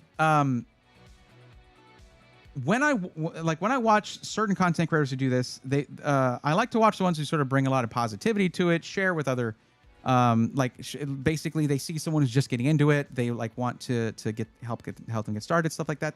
It seems like a really positive community. I like that. I like communities like that. So yeah, and your family as well, and also all the fellow nerds. Thank you, DJ. Hope you're doing well. Yeah. Is a Captain America shield a Pokemon TCG? Something like that, yes.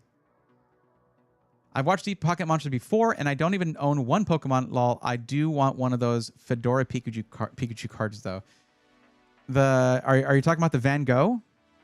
Or are you talking about the what is it? The sort of the hoodie, whatever things. Those are really cute. 1 second.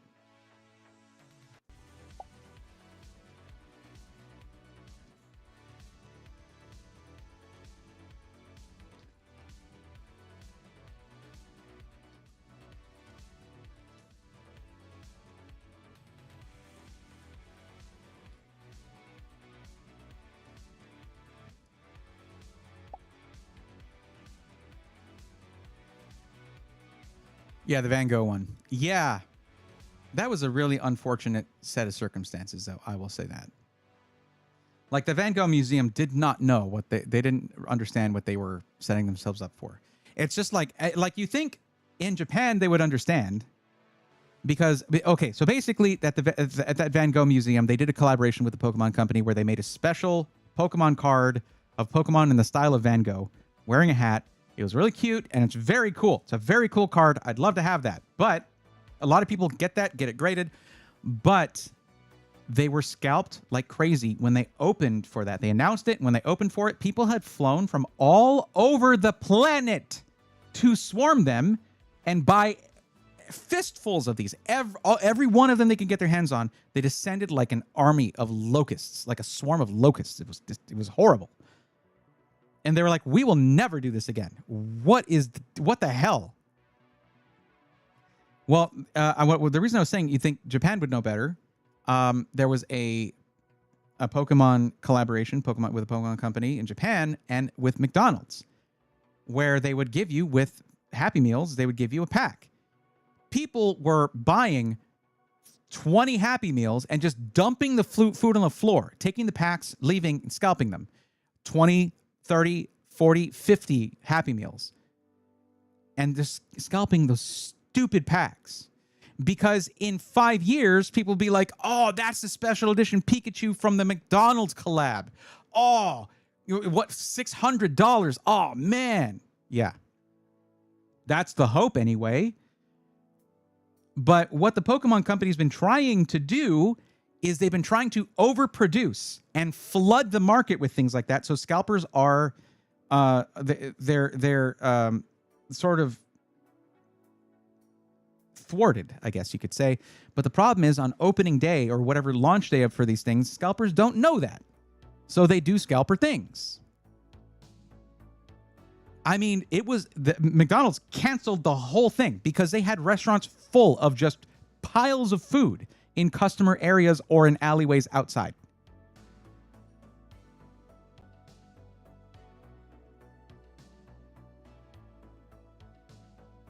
I've seen the McDonald's debacle. That was so dumb. I didn't know the backstory to Van Gogh. That's pretty cool that they got the museum to collab. Yeah. I mean, it could have been very cool and a very wonderful homage to a fantastic artist, one of the best painters that ever lived. But no, scalpers have to just ruin everything. Like, that's the thing. These people wake up in the morning, they're like, whose hobby am I going to ruin next?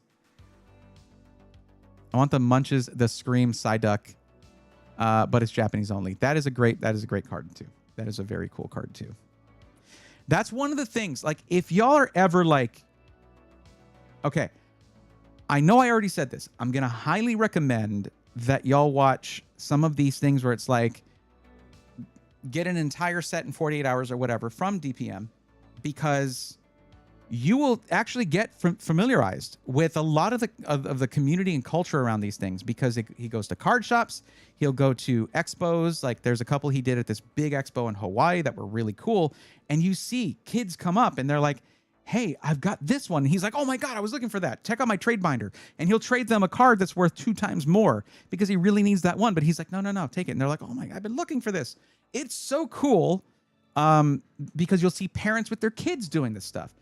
Is it overpriced? Well, certain card shops and certain expos, there are certain things where you can get them at decent prices, and that's kind of one of the reasons for these expos. But The really rare stuff is, yeah, going to be expensive because it costs those vendors a lot to get them, which sucks. But there's also stuff where it's like, nope, Pokemon Company flooded the market with this. They did their best, so there's actually decent stock of this. It's only a little bit over MSRP in order to get, or market price in order to get a profit for that vendor.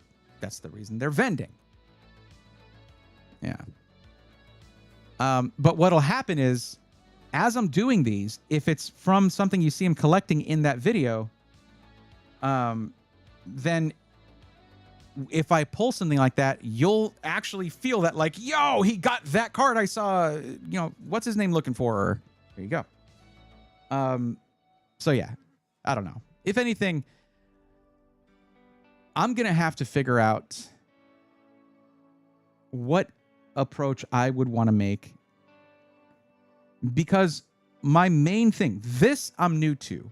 I'm not that new to the games, and I've been wanting for the like when I first started making content, I wanted to be a gaming content creator. No surprise that I didn't take off with that, because there's the competition in that sort of category is insane.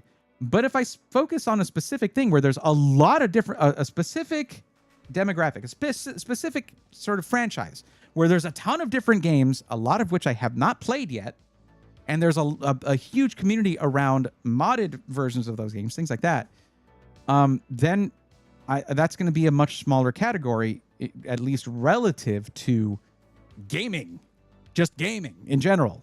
Yeah. The way that in some places have those machines in grocery stores and the scalpers sit there waiting for them to get restocked so they can buy them all is pathetic. It is. I mean, some of these people, they do make their living off of that, and it is pretty sad. I'm not gonna lie. It's sad for them, and sad for the people who are being robbed of having those, of being able to experience enjoying that stuff. I guess I can use this, but just with the regular battery. Man, that was unfortunate. Maybe talk about art and Pokemon lore. So, Anton, the reason I wouldn't do that is because a friend of mine already is doing that. And I wouldn't just want to be like, yo, you know what you do? I want to do that same thing, But that is ADEF. And he's got this awesome series of shorts he's been making where he's going over facts about different Pokemon in order of the Pokédex every day. He posts one every day, which what you do is you record one day and then you're editing the rest of those days, and you just upload them once a day. It's an awesome series. And ADEF is fantastic at this stuff. His content, his long form content, is some of my favorite Pokemon content, even though I'm not a big math buff. But the way he explores the math of certain things, and the way he will also do things like, hey, these gym leaders, would they themselves make it to the Elite Four, and then goes off on like their teams and level caps and things like that. It's just really cool content. That's ADEF, which is ADEF. Talking about the lore would be fun because I really like lore. But yeah, I know someone to me, one of the most interesting thing in Pokemon is Pokédex entries. But he's already doing that basically. So a little late. I'm a little late to the party on that, but that would be cool. Talking about the art would be cool. I'm not knowledgeable in that, but anything that I do, it's going to be a lot. It's going to be in terms of like, hey, I'm fairly new to this stuff. Join me as I learn about it. Let's learn about it together. Cybersec Wiz, Merry Christmas to you as well. Merry Chrysler. Merry Crisis. Merry Christmas. Right back at you. Yep, one person cleaning out the machines entirely is just sad but hilarious to watch. I do remember videos with local TCG shop owners buying all the product from a Target to put into their own storefront. See, a la carte, to me, I don't like, if that's going to vary depending on the card shop, because if they buy it at MSRP and add 10%, fine. That's their overhead if they can't get it from distribution, because that to me speaks of a problem in distribution, right? Like, why they're preferring big box stores over local businesses. I want local businesses to do well. Now, if they're buying them at MSRP and marking them up 100%, that's not okay, because that is stealing from hobbyists. That is stealing from hobbyists. right? Like the people who keep this hobby going. So it's going to be a case-by-case basis there, whether that's cringe or not. Target is cheaper than wholesale. Okay, interesting. I guess maybe because they stick to MSRP and wholesale can sometimes fluctuate due to market prices, I guess.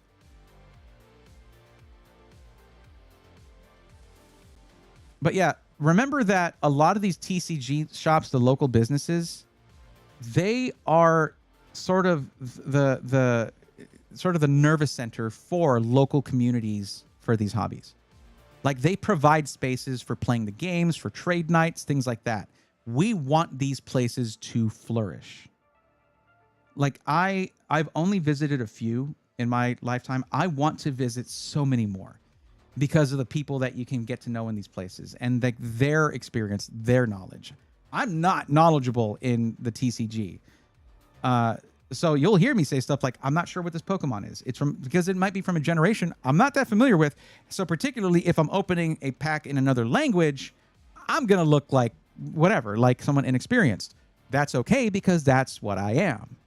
But like my experience, my more in-depth experience starts from Gen 8, I would say. So that's fairly late. I didn't play Sun and Moon. I didn't play X and Y. I didn't have a DS or 3DS. I didn't play Nintendo handheld games. So I don't know those games. Like I would love to play those. And that could be some content to do as well.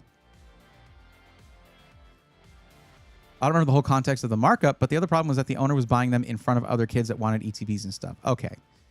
Then that is let's acknowledge that that's probably a more kind of a scumbag owner than a scumbag, because that's like scalping, but doing it locally, right? If they're depending on what they charge. If you're ripping it out of the hands of kids, there's no way that you're on the up and up. There's zero way that you're on the up and up. Walmart has a limit of 5 of the same packs at a time. Okay, good. But Target, I don't know if they have the same limit. Yeah, packs are costing us $5 to $8 each. Yeah, there's a reason I'm not buying loose packs. Like the market value of this right now, Anton, because right now what I did, man, I guess because prices kind of went down or whatever, locally anyway, or just in general, people started buying it up. So I had that Mega Dreams EX Japanese set. That was so good to open. It was so great. But so my local shop ran out of those. I wanted another booster bundle. Well, this 10-pack one, right? And what they had for that was Shining Treasures. So I have that now. But I like these because you're guaranteed one of these, 3 of those, an EX in every pack, whatever, you know. You don't have anybody scanning them with a metal detector from Amazon. You don't have anybody weighing them with a food scale to find heavy packs, things like that. So, I mean, just so y'all know, the weight differences on those are ridiculously small. They're like 0.04 grams or something. But if it's consistent, yeah. But yeah, see, I got this. The market value on this booster bundle, which I guess a booster bundle in for English cards is like, or for North American cards is like 6 packs. This comes with 10. So I don't know what they call this essentially, but this was like $99 on TCG Trader or TCGplayer.com. And I got it for $110. So I got it for $10 over market price. And that, to me, that $10 is supporting that card shop. And like that place is great. It's booming. There are people there seem really happy. Both the employees and the people visiting and hanging out, people playing at the tables and stuff. So that's really cool. And if I'm paying $10 for that, for me to not have to like ship the thing, sure, you know, okay. And I also got it a couple days ago, so I needed it for tonight. Which, why not? Let's open up another one, I guess. I'm not doing anything else right now. No one has filled out the form, so yeah, that's how this month has kind of been, isn't it? It's usually like that post Black Friday. 1 second though.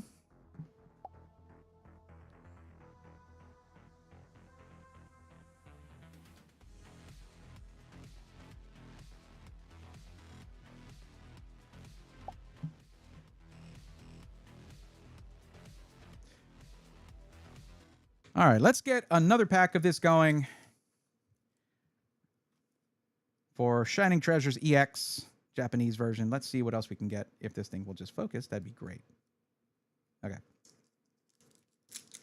Let's actually, oops, zoom back in. There we go. All right. There we go. Let's see what we get. I am very aware, by the way, chat, that y'all have heard me talk about my essential tremors multiple times. Okay. I am very aware that doing something where I have to show my hands doing anything is going to bring comments about that. It's okay. I'm okay with that. Okay. I have essential tremors, guys. That's all the shaking is, just so you know. And if you're ever like, oh, it's awkward to open the packs. It is. And that you usually just, in the edit, you just speed through it. Hello, thank you. I'm also wondering whether I should get a desk mat or use a desk mat that doesn't have a bunch of details on it, so the camera doesn't want to autofocus on that. So on the last one, I realized it should be 3. 1, 2, 3. Let's see if that's correct. There's also some very cool trainer cards in this, but okay. So we have a no.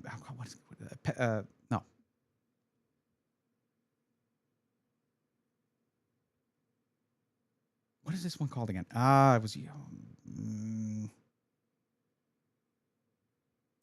no. The problem is I'm going to run into these where I know it, and it's just not coming to me. I'll just whatever. Let's go through it. Okay, we're getting some. That's a stadium card, an item card. Wait, is that a shiny? Is that no? It's not a shiny. Okay. Okay, we got Jigglypuff right there. Okay, we got Tinka. What is it? Tinka Tink, I think. I don't know what that is. Oh! That's freaking Ditto right there. You gotta find. Okay, I realize for you guys this is really obvious because it's not holographic, but for me, I have the light reflecting on it into my eyes. But no, this is an awesome Ditto card. Oh, that's a really cool Ditto card. Is that a shiny Ditto? It might be. I don't know. Okay, then we have not Capsa Kid, but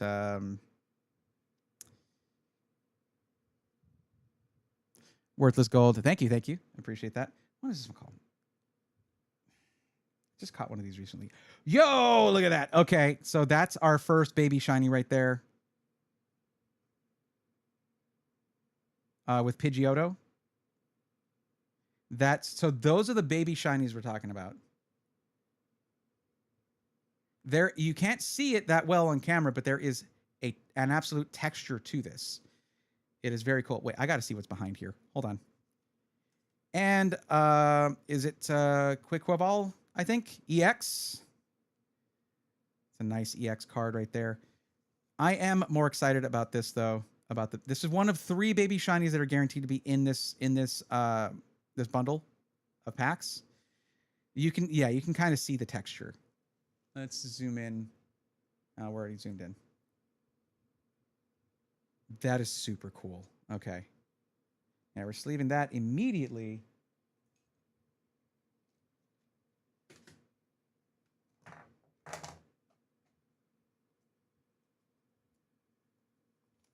Get a couple of these here.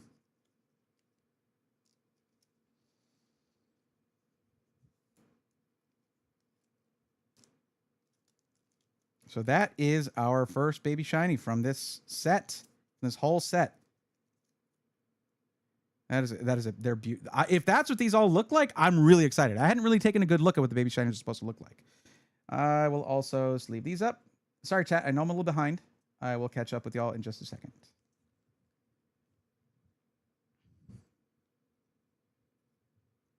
Now, for a lot of the people who do this a lot, they will know kind of offhand, more or less, what certain cards are worth. And a lot of these ones I get excited about are like not worth anything. I don't care because I don't, I didn't have a Ditto yet for my national Pokédex. I didn't have Capsicid. What is this one called? Capsicid is what it evolves from. That's right there. I cannot for the life of me remember what that one's called. Anyways. So yeah, that one's really exciting right there. I'm actually putting that into a top loader. I don't care if it's worth it or not. Does not matter to me. Might as well with these. Scovillain. That's right. Thank you, Natty. I appreciate it. Again, that's with these Japanese cards, that's going to happen to me a lot. I'm not very good with names. I have zero shame about it.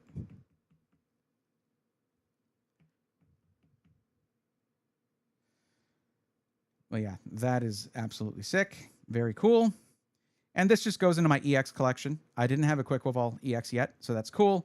And this Ditto, though, I don't know what's the deal with this Ditto. I feel like I've seen this being referred to as being a special card. Let me actually look it up real quick.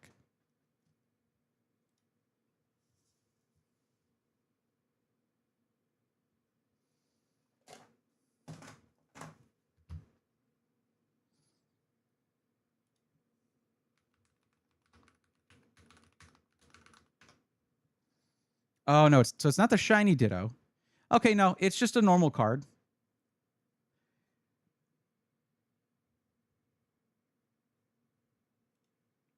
What is it called? It's just Ditto. Okay. Yeah, it's like worth 20 cents. I don't care. It's just a really, really cool card. Like that's just what is it are these trash bags? What is it hanging out with? I don't understand. But I love the effect of not having the holo just on Ditto. Like the manufacturing of these cards, other than some quality control issues I know that you'll see in North American cards, these are supposed to be a little better. I just really love the look of this card. It's a really cool card. But that's really what I'm in this for. I wanted to see if it had a special name or anything. It does not. That's okay.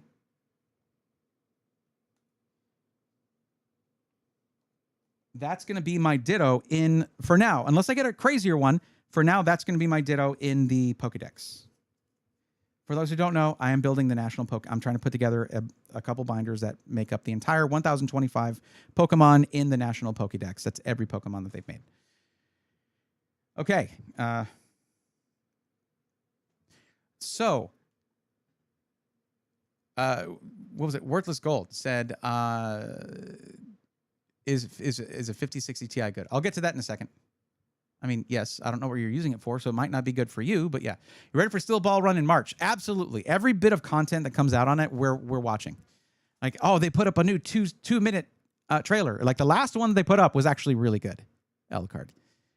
Wait, are they baby shinies because they portray the baby Pokemon or because their effect is related to the baby Pokemon? Because Pidgeotto is not Pidgey. Okay. Wait. Hold on. Actually, true. Might have thrown the wrong word around. Pidgey to Pidgeotto to Pidgeot has, or Pidgeot, or however you want to pronounce it, has always confused me. Because usually, like, if it's I don't know, the names seem like it goes forward then back. So it's a shiny Pidgeotto. You're right. That is Pidgeotto. It's a shiny Pidgeotto. Also, you can kind of expect that whatever I'm saying as I'm opening these, I'm probably going to do voiceover for whatever shorts I make out of it, if anything. I need to start downloading all these VODs in order to get that, or just locally recording when I do this.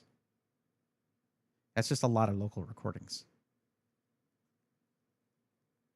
You know what? Let's go ahead and do another one real quick, because I've been sort of just yapping for a while. Let's do another one.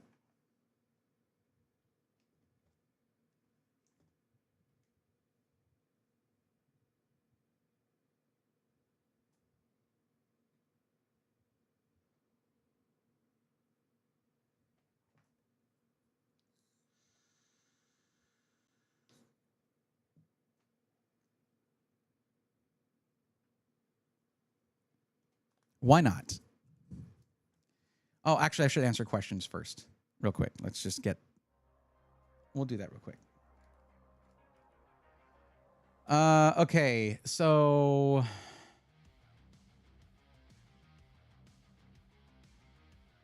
But welcome to the stream, Worthless Gold. I got a PC for Christmas. Do you know Allied PCs? Never heard of them. They're a pre-built PC company. I want to know if they're good. No idea.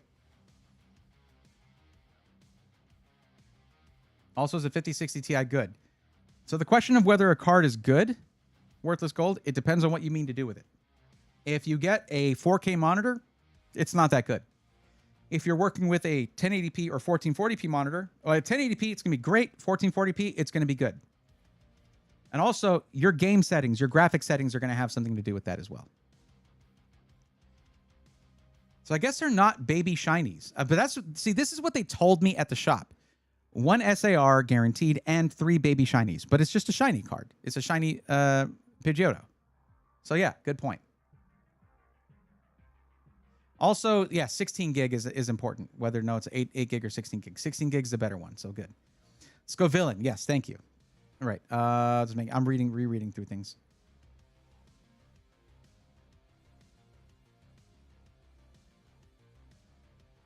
That is a W gift for sure, Cybersec. Yeah, I'm super grateful for it, but it comes on the 30th of December to the 2nd of January. That's nerve-wracking. I feel that. Yeah, waiting like that is rough. No, Alucard, we're not saying that. Don't get that in my head. Also, I'd like to say your PC tips really helped me because I'm new to the whole PC gaming thing. Worthless Gold, have you watched the video on how to set up your new gaming PC? That's my best video for that. Oh, I just realized something. Alucard, I forgot this year to shut down the Tech Questions forum for the techies. I totally forgot to do that. Last year, guys, and I think the year before that as well, every holiday season, starting from Christmas Eve, which is what I mean by I forgot, all the way through the 2nd of January, we shut down the Tech Questions forum so that the volunteer techies who volunteer to do this, they do this with their own time, take a break, get a holiday break. I forgot to do that, Alucard. Oh, man. That is so not cool of me. I would usually arrange that on the 23rd and start it on the 24th. On the 23rd is when we had our family Christmas. I totally forgot because of that. Okay. Tame says, what other content do you have in mind? PC build landscape is a drought. Are you talking about me, Tanmay? I'm thinking of Pokemon content. Whether it's the TCG, video game, the video games, and then maybe eventually VGC is in competitive Pokemon, or which I'm not going to try to compete there. Like, I don't know. That's a pretty that one. That is a little stack there. And then also just as collecting essentially, or playing the TCG as well, the card game. Just Pokemon stuff. Also playing retro Pokemon games, but doing Nuzlocke, playing modded versions, things like that, and just checking that out. And I was like two or 3 hours behind there for you, so have fun, break. Congrats on good pulls with cards, and best of luck on the rest. I'll watch the rest tomorrow at work. Thank you, DJ. Have a good one. Have a good night. Thanks for hanging out. Julian John says, I think 32 is the minimum with Windows 11. 16 gigs will work for most games. Who are you responding to there? Who are you responding to there, Julian? I'm curious. But I noticed unless I run the MSI tool, my RAM gets a little on the heavy end too, where I'm almost using 16 gigs with just tabs and Discord running. Julian, if you're using Google Chrome, go into the settings and turn on memory saver mode. There you go. But yeah, worthless. I'm glad the PC tips helped. I'm glad to hear that. More of those to come, of course. Couldn't find exactly what the card is, but it was made by Kiyotaka Oshiyama. The card says its transformation ability is perfect. However, if made to laugh, it can't maintain its disguise, which is an adorable little piece of lore for Ditto. That is fantastic. I love that. So if you suspect, start with the dad jokes. It's fine. No worries there. I need to get back there and start answering questions again. No, you don't. We're supposed to shut it down. Life things keep getting in the way. Yeah, right now you're supposed to not have to worry about that. So, Alucard, if you could, in the Techies channel, could you just let the Techies know that we're going to be doing that? And I'll make the announcement. Sorry, I meant what the card is meant to portray. Oh, okay. I think Ditto is hiding as a rock, and those are just mossy rocks. Yo, Hardline Nexus, what's up? How's it going? Welcome, buddy. I hope to see you at CES coming up. I'm meaning like at all on it. Okay, yeah. I know you're saying life things are getting in the way. Then I'm like, well, go do this. No, yeah. Just let the techies know, and I'll do an announcement. We are so. The reason I remembered that is because my typical thing, what we'll get questions about instead right now, instead of getting questions about what should I buy, we'll get questions like, hey, how do I set up my PC? And that's when I link to that video. So in the announcement, I will link to the video that usually answers most of the questions people have when setting up their brand new PC that they got for Christmas. What's your PC setup like for streaming? Okay. Good question. Good question. Is somebody thinking about streaming? Harj, you thinking about streaming? That'd be dope. My setup for streaming is I just use a single PC, and I normally I probably wouldn't have by default gone for a 9800X3D, but it does help if I'm doing any gaming on this thing, I guess. It's a 5070 Ti because you've got 16 gigs, same amount of VRAM as a 5080, same two NVENC in there, same dual encoders in there. It is 64 gigs of DDR5, and I'm using a motherboard that has tons of I/O. My capture cards, I have the CamLink Pro, so that's 4 HDMI inputs. That's probably one of the best consumer grade capture cards, I would say, if you're using multiple camera angles with actual mirrorless cameras. And for capturing PCs, when I'm doing an unboxing and shakedown of a PC, testing it, doing whatever, is I use an AverMedia Live Gamer 4K 2.1. That's as internal, the internal version. So as for my cameras, I got the FX3 for my main camera, obviously overkill. Whenever I'm doing this angle here, in order to get a vertical camera that I can get a closer up shot on without having to have a big horizontal, like you don't need a big horizontal shot, I'm using the Osmo Pocket 3 in vertical mode. So it's a really high quality shot, and it also has face tracking. So I can have a closer up shot for the face cam and always be in the shot. For my top down camera, I'm using my FX30. So for this right here, it's a slightly different setup on the face cam. And this is for whenever I'm doing a PC build or inspecting a pre-built, or something I picked up doing recently, which is opening up Pokemon packs between helping people, between sessions of helping people. The autofocus has been bothering me, but it's probably because of this desk mat. It's gorgeous, but too many details. I should probably go to fixed focus. In fact, I'll go back to that. I don't like it, but I'll do it. Okay. So for the FX3, I have it mounted. I have a really kind of spectacular wall mount setup that I can raise and lower depending on whether I'm doing standing up content, unboxing stuff, whatever, or if I'm doing sit down content like this. And the Osmo Pocket 3 is on a magic arm connected to that. The camera, the top-down camera, this one, is ceiling mounted. So you have multiple cameras set up, and you have them hotkeyed when you need to switch angles on the fly. Yes, I'm using a Stream Deck. This is my Stream Deck for camera angles. I don't have autofocus on now, so it's not focusing on. And this is my Stream Deck Plus for doing some of the audio stuff, though most of my audio controls are through the Rodecaster Duo. I should have mentioned that. I use a Rodecaster Duo for my audio interface. As you can see, I'm using an XLR microphone. This is the Shure Super 55. You can just go the easy route and get an SM7B or SM7DB, which is the newer version. But I like the look of this one. It sounds good to me. I really like it. So you'll have to pry this microphone out of my cold, dead hands. Kind of cool. I'll have to check out that vid to set up my new one from Alexander PCs when it comes. Thanks. No problem. Also wanted to ask, should I worry about going into the BIOS to do that Expo RAM for it? If you're getting it from Alexander PCs, DJ, your Expo is set up like 100%. You can check that if you want by getting something like Hardware Info 64. And if you go to the RAM and it says something like 2999 megahertz or 3000 megahertz or something around that number, you're getting DDR5 6000 speeds, 6000 mega transfers per second. If you open up Hardware Info 64 and you look at that. But the easier way to see it is you don't have to install a program. just Control-Shift-Escape and go to the Performance tab and go to your RAM, and that'll tell you your frequency. Tanmay, with Alexander PCs, I don't think that's going to be necessary. All you need to do is verify. Verify through your task manager, and you should be fine.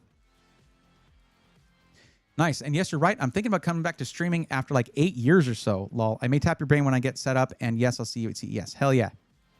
I love working on streaming setups and talking, or rather just talking about streaming setups. It is a lot of fun to do. So try to get me to shut up about it. You let me know any questions you might have or ideas you want to throw my way and get my thoughts on. When you're doing something like that, it's good to, even if you're like, nah, I don't like that idea, it's fine with me. But it's good to get different perspectives and see how other people in the same space are doing it. Like my top-down setup is kind of insane. It's a bit messy on the cables, but y'all don't see that. You can't tell. You can't tell. You don't know. But yeah, I'll hit you up when I'm out there for CES, and if I don't see you at the MSI thing or something like that, we can plan on hanging out here or there. I'm gonna be probably spending a lot of time with Splave and Splave PC because of that. They're gonna be doing XOC at Bits Power, so I'll definitely see you there if you're doing anything with Bits Power, which would not surprise me. By the way, the Zelda Shield build is coming slowly. Been tough catching up since coming back from work travels. Dude, 100%. Like that's why I've been like that right there is kind of a fun project, right? Like it's and if we get to do something cool with it, awesome. But like it's not you're totally good, man. Laptop makers don't usually go beyond JDEC unless it advertised. True. Never thought of it before, but the 12700 AW with 64 gigs runs good, but the RAM is only like 4500 mega transfers per second. Yeah, that's pretty typical. And it'll probably be 48. You're probably looking at 4,800 mega transfers per second. So you have a build at Bits Power. Awesome. Very cool, dude. I don't know. Let's how about this? For funsies, I haven't. Dude, I'm so bad about reaching out. I should have reached out to Kat to see, like, hey, do you want to do anything, do a short or anything like that? I'll probably do one anyway. I'm going to be doing a lot of IRL streaming. Wait till you see my setup for that, if everything works. But let's do a short about your build. That'd be fun, dude. I would love to have you on that. Let's just cover your build for a short. That'd be super sick. And a way to work in Bits Power. No pressure. Don't have to do that, but like, dude, I get to have you in one of my shorts. That would make me super happy. Anything you want, man, we can coordinate. Oh, yeah, I'll DM you. I'll probably give you my, unless I haven't already, or unless I have already, I'll probably give you my WhatsApp because sometimes Insta is not good about notifications. Or it gives me too many and I have to like tone it down or turn them off. So I'll probably give my WhatsApp number. JDEC specification is the commonly agreed minimum speeds and timings accepted by companies to be advertised LPDDR for laptops. Yes, that is correct.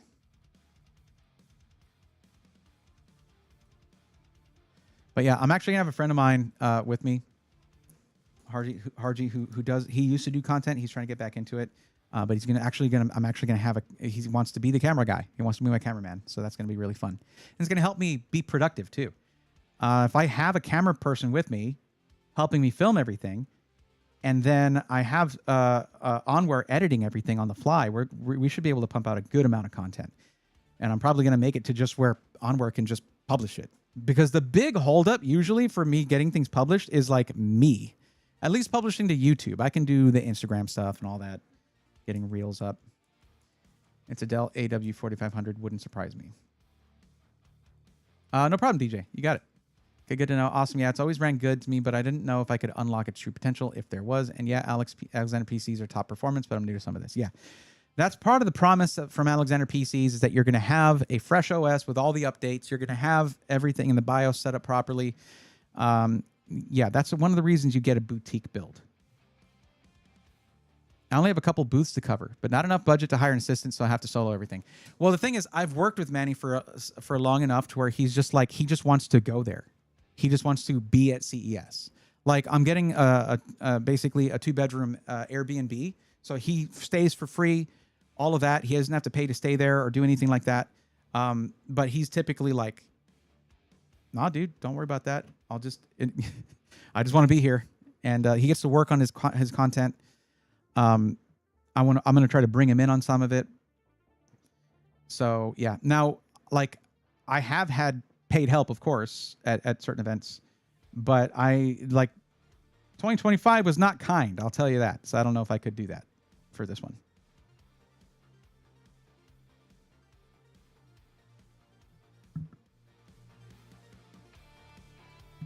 This thing, I need to manage this better. It's just, But yeah, man, it'll be dope. I'm looking forward to that.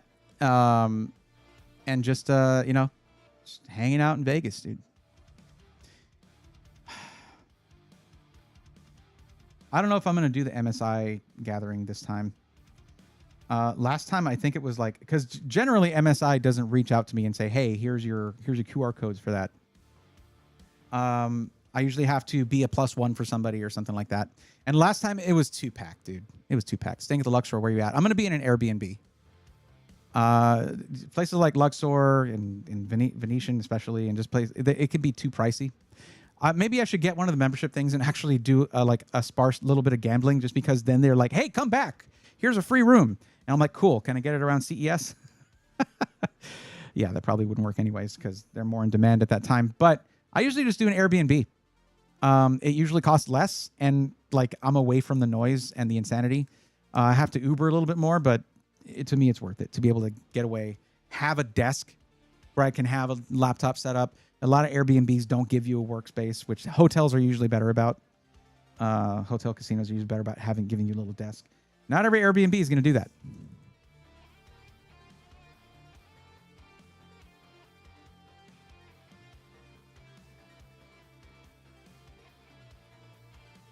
What was I doing? Oh, I'm holding it. I was gonna, yeah.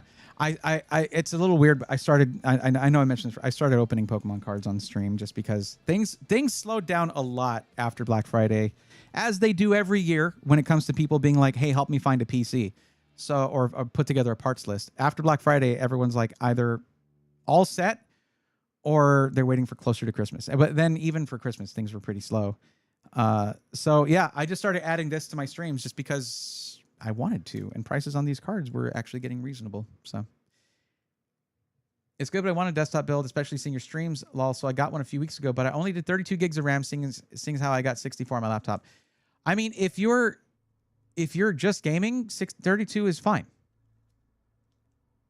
Yeah, unless you're specifically playing Escape from Tarkov or any other game.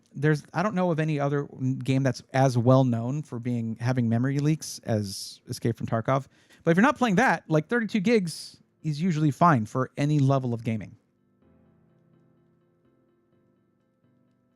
But yeah, if anything, Harji, I can actually check and see if there are Airbnbs near the Luxor, which I think I stayed near the Luxor last year. I think I was in that area. Was I close to? I would think I was close. No, I was closer to Caesars. Is that next to, man? You think with how many times I've been to Vegas for these shows, like, I don't remember. Now, I can ask you about this there, but I'm also probably going to be going to NAB this year again with Newer. So Airbnb would be my preferred too, but Kat offered me a room, so that's why I took it. Oh, you see, this is why I need to reach out sooner. Yeah, no, I'm paying out of pocket. I have one sponsored video that I'm doing so far. That's guaranteed. That's confirmed. Aside from that, I did not set up anything sponsored. There is a possibility of having my whole trip covered, the whole trip, everything covered. But I'm not relying on that. I'm not relying on that. That is dependent upon a variable that I don't rely on those. But But yeah, no. If I would just communicate better, dude. If I would just communicate better, I wouldn't be hemorrhaging money to go to these events. But I can't miss CES. I'll be tearing my hair out here, obviously, so to speak.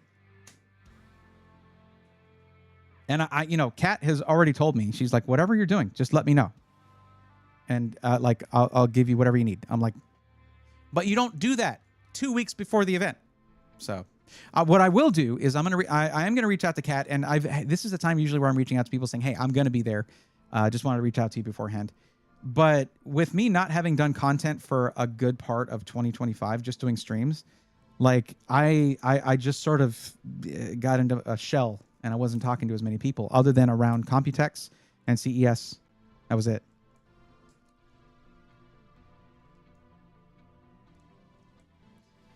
Roaster GT, welcome to the stream. iBuyPower has some good deals right now. I just bought a pre-built because my build Redux has had an episode today, 3 to 4 years old. Back when Build Redux was still good. They ain't anymore. I'm glad you didn't go with Build Redux again. Roaster, did you go direct to the SI? Did you go directly through iBuyPower's website, or did you get it like from Best Buy or Amazon or something like that?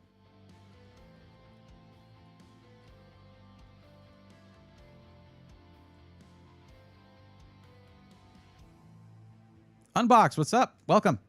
How are you? Doing good. Merry Christmas to you. Thing is, me, I've built PCs for Kat for years at CS Computex, even back when she was with EK. So I've built that relationship where she just reaches out to me first. True. Basically, I'm still at a state where, like, I would need to reach out to Kat and say, hey, like, Kat wouldn't offhand know what I'm available to even do right now. So I need to take that step, but also at the same time, like, I'm building my way back up in the algorithm right now, and that's hard. That's hard to do. So I have felt like I need to do this first before I start reaching out to everybody. I want to be able to reach out and offer some kind of value for working with me. The thing is, Kat doesn't always think that way. Kat has been willing to work with me since I was at like 10K. So, yeah.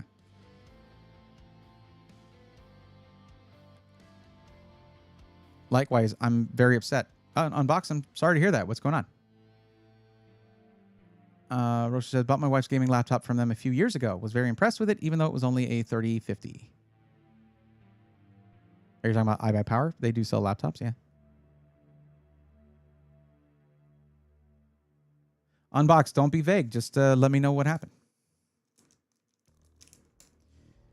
I'll save this for then if we're going to be talking about that. 1 second, chat. 1 second.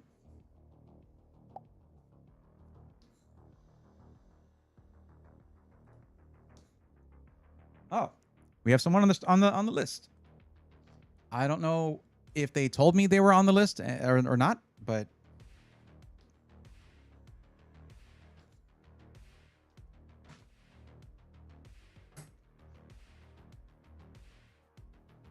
like, I don't automatically have a notification pop up when you fill out the form. If you fill out the form and you're hoping to get help, you do need to let me know, hey, I filled out the form. If you just wait, you're going to be waiting a long time for me to just by chance notice that you filled out the form. So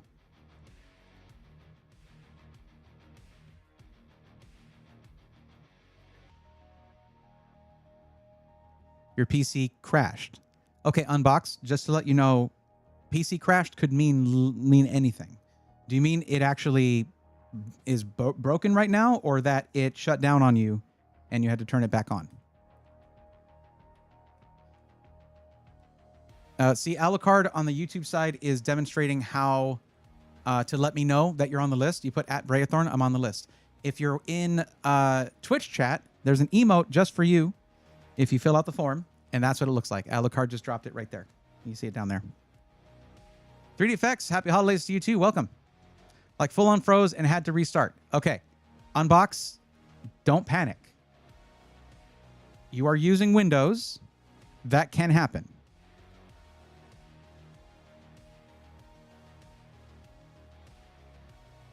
Like, that's not a reason to panic. That's just your operating system being like, hey, like, I need to take a little break. I'll be right back. All right, I'm going to hop off, finish up my build for MSI. Good chat, and we'll continue this at CES. All right. RG, you got it. Thanks, bud. And happy holidays to you.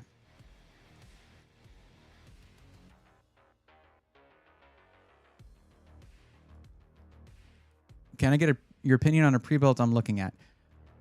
Okay, Unbox. What you're talking about right now is a panic buy.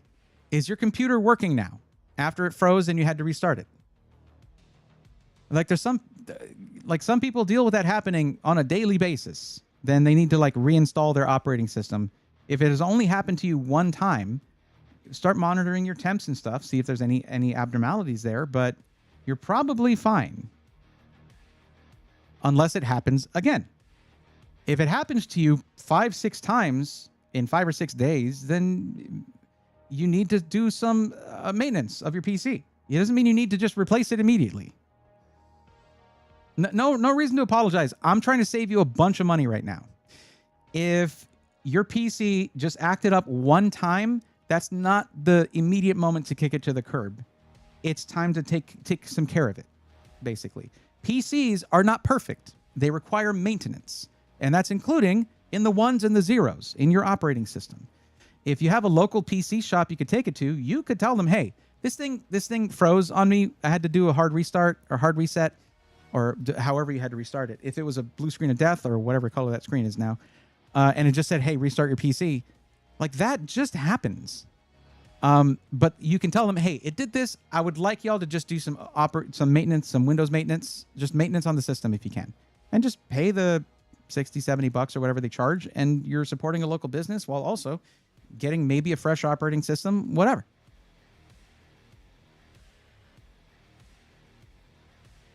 I don't need to upgrade it. I need to be patient with it. Yeah. And, operating systems just need maintenance. There are tools you can use to clean it up, but that's usually mostly for cleaning up your storage and doing things like that. Something like a registry cleaner is a bunch of BS. Registries are literally, a registry entry is like, it's bits. Okay. It is so little actual data.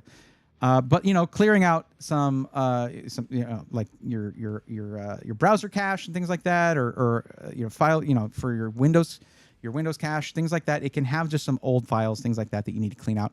There are programs like C Cleaner that you can use. It's just the letter C and the word cleaner, no space. Okay.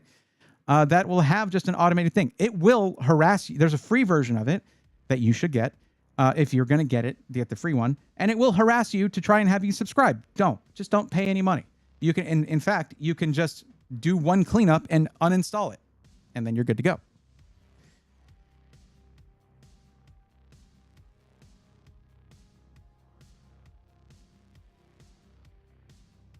Lopta, what's up? Welcome and happy holidays to you. It says a lot about Braythorn that his first reaction isn't buy a new PC. Thank you. Yes. Yeah, the thing about it is a PC is just like any other thing that you run electricity through. Or anything mechanical or electronic. It requires maintenance. Like what you might want to do, Unbox, try dusting it out. If you've never opened it up and dusted out the fans and the radiator for your cooler or whatever, you might want to do that. Make sure if you're using compressed air on the fans, you hold the fan by the hub so it doesn't spin up, okay? You can ruin your bearings, or sometimes they can even generate a bit of a charge, send that back through the wire. But just hold down your fan if you're going to be dusting it out. You can get something like, there are brushes that generate less static you can use to brush out any really stubborn dusts. And you probably want to do that outside, not indoors. Because what you're going to do is you're going to dust it out where it's sitting. The dust will be all in the air. You'll turn it on and it'll suck in a bunch of dust. And also your power supply needs that too, but it's more difficult to dust out your power supply without spinning the fan. You want to get something like a toothpick or something. Just hold it tight. Don't let it fall in there, and let that keep the fan from spinning as you're dusting it out through the ventilation for the fan. Okay.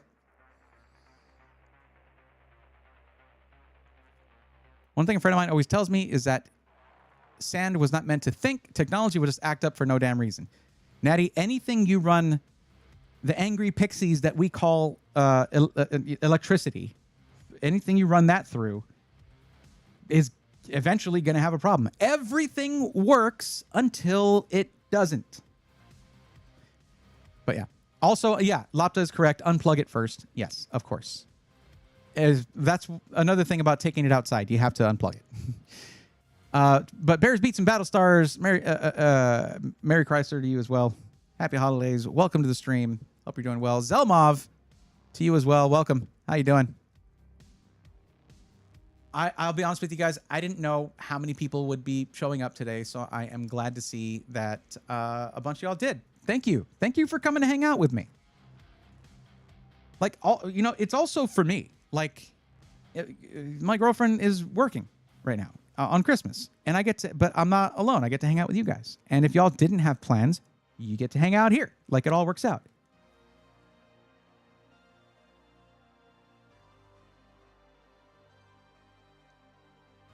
That is true, Tanmay, about local game streaming. Very true. Jeff's Trains, if I didn't already say hi, welcome and happy holidays. Merry Christmas to you. Or if you don't celebrate any of that, happy Thursday. Whatever works for you. Happy to have you here. Meanwhile, you can buy a way better spec desktop than you can upgrade over time. Sure, you can't travel with them, but oh well, who really plays games when traveling? Tanmay comes in with, you can definitely build some small form factor builds that are travel friendly. That is true. You do want to use an air cooler, though. You can generally take, like, TSA will tell you, yes, you can take a liquid cooler through TSA, but I'd like to be safe rather than sorry on that. Cool Speak, thanks for the tip, man. I appreciate it. Sounds perfect for me. If I want to sell the laptop, I've seen some on eBay for like $1,500 at the most, so it ain't worth selling to me. Could be of more use to you, yeah. SSA, Merry Christmas to you as well. Astral, welcome in. Merry Christmas. Welcome. Happy to have you here. Let's go ahead and do this. I will say, Unbox, you totally scared me when you were like, something bad happened, and then you didn't say anything for a while. I'm happy that it was just something that was fixed by turning it off and on again. Because remember, what is the thing that you hear most when it comes to technical support? The first thing that they should say is, have you tried turning it off and on again? And they are correct. That can fix a lot of little errors. Okay, time for, let me turn this down. Time for, let me get this at a more comfortable height. Okay, time for another pack of Shining Treasure EX, Japanese. And let's see what we get in this one.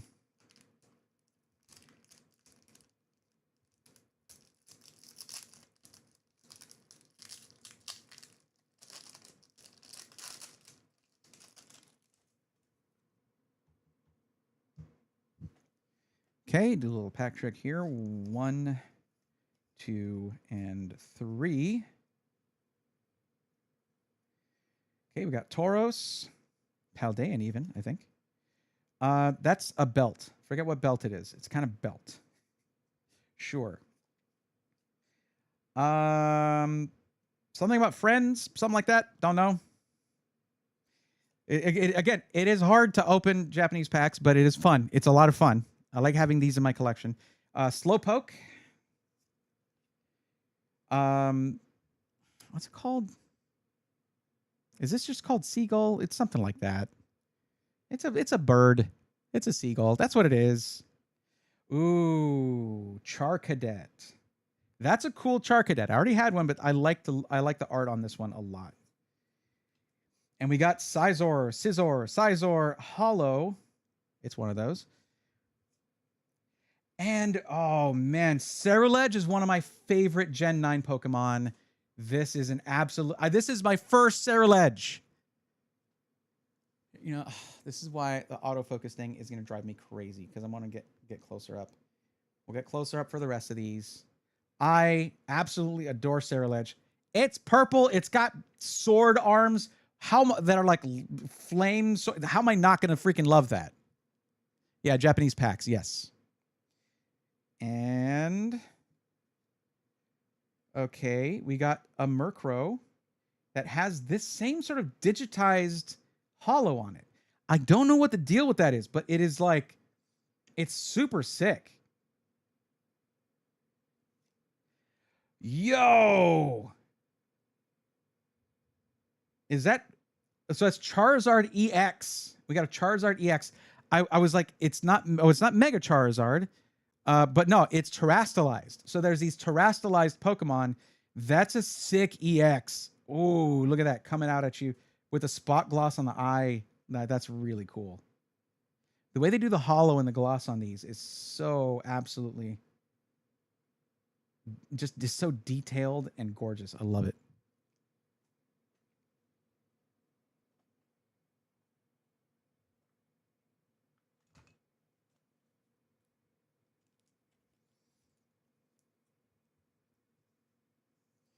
Yeah, I don't know what the deal is with this particular kind of hollow here, but it's very cool.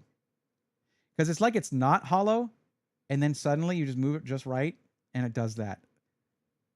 How can you not think these are like the coolest, man? They're just super cool. All right. Digital, is that what we're calling it? We could just call it that. Natty, a fan of Sizor, I see. As am I. Really like Sizor shiny. Being green is super cool.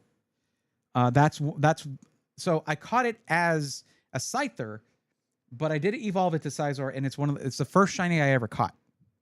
Was that Scyther that I then evolved into that green Sizor, which is just super cool. So no full arts yet, and no only one shiny so far. You know what? I'm gonna actually zoom in and let y'all get a really good look at this.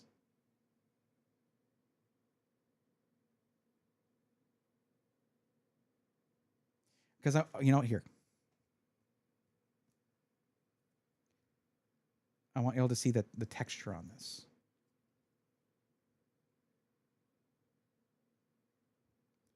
It's like metallic. So you can see it if I... Sorry about the shaking. But you see the waves? This is absolutely dope. Like the green is metallic. The sort of head feathers are metallic. All of it. I want more of these. Like that's my Pidgeotto in my National Pokédex. I don't think I'm going to find a cooler Pidgeotto.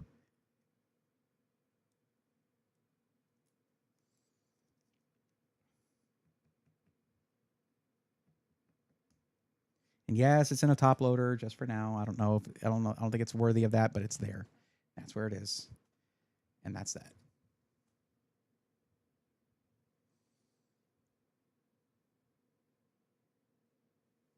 How's that for focus? That's going to be perfect. Okay, cool.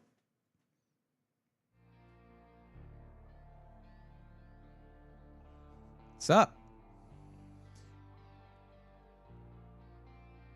Maybe Steam Machine. Oh, Lopta was saying, okay. I might buy a Nook-like PC next year, perhaps N95. They have poor cooling, and you can't stuff them full for disk drives, but they're affordable and easy to find room for.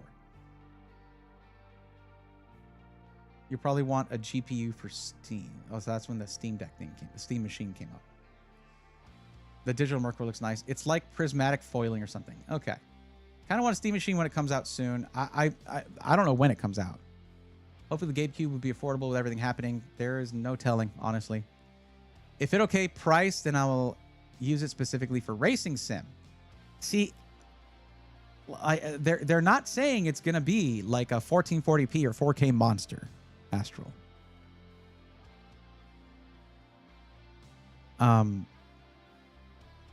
Yeah, I mean, considering your name there, you're probably going to want to use the machine that has that GPU in it.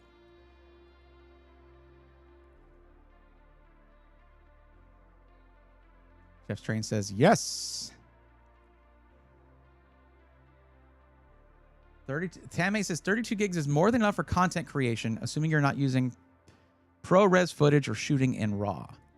Well, the thing is, Tame, once people get into it where they're actually getting serious about it, you're going to shoot in like S-Log, or you're going to shoot in RAW, or not RAW, ProRes, which if you're shooting with, I mean, at that point you're using crazy cameras, but like red cameras, but because I think those are the only ones that are allowed to do ProRes natively, like they license that or whatever. Guess it was upgrade to 64 gig RAM kit in time on the new desktop that I'll have soon. Yeah, DJ, if content creation is the goal, 32 gigs can get you there. You just need to use proxies when you're editing. Use proxies. That's going to help a ton. It's not going to look as good as you're playing through it, but remember, in the video editing software, instead in a monitor that's this size, you're looking at footage at this size here. It actually isn't too bad to do it like that, because it basically creates files that are at a lower resolution and therefore take up less RAM to create those frames. I wonder if it's called Baby Hollow since it has shapes like that look like it's from one of those spinning toys meant for baby's crib. You're talking about a mobile, and no, that in the game, in the video games, when you send out a shiny, that's an effect that happens. So they're just showing that. Does Super Tux Kart count as a racing sim? Yes. I'm going to go ahead and make an executive decision that yes, it does.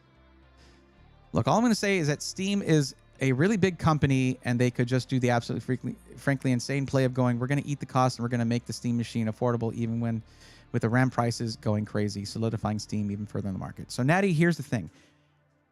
I don't know if you heard the story. I don't know how Steam is structured. Okay, now we're talking about Steam. We are actually talking about Valve, right? I don't know how Valve is structured, and what I mean by that is I don't know if they have separate entities for, like, I know they probably have several separate departments for the Steam platform and the video game studio, right? The Valve video game studio, where titles like Half-Life Alyx come out of, right? And then for the hardware, for selling hardware.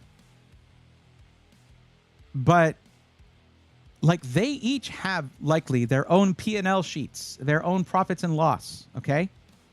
And they already said they're not looking to lose money on the hardware like they kind of did with the Steam Deck.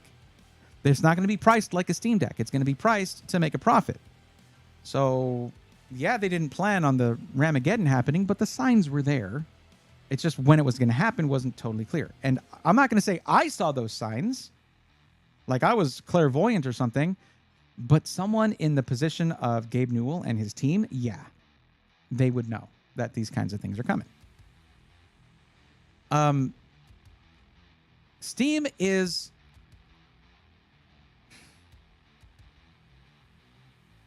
when Valve is in terms of size of company, they're not a big company. They have a few hundred employees. Like, that's it.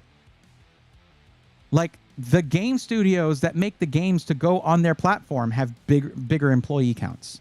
If you're talking about how much they make, yeah, they make a ton of money because of Steam, right? But when it comes to the trillion-dollar companies, think about this. NVIDIA, trillion-dollar company, a $5 trillion company now and then, right? Are they being like, we're going to eat the cost of this or that for our loyal consumers? No. Companies don't owe us anything. Their job is to make money. That's their job.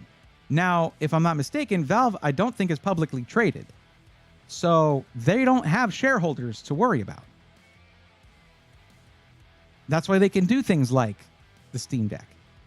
But we shouldn't, we should prepare for the worst. You can hope for the best, but you got to prepare for the worst there. If you're hoping for the best and preparing for the best, that's going to be a bad time. There's a chance of that anyway.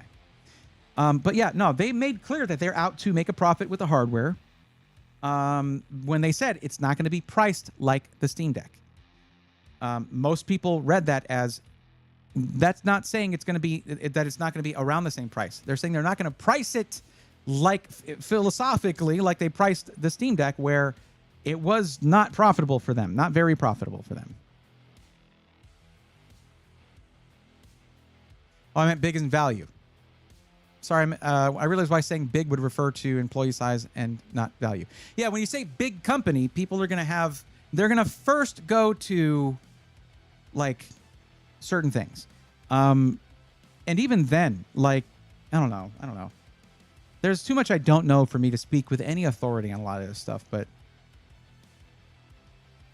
Is he doing game streaming? Who? Who are we talking about?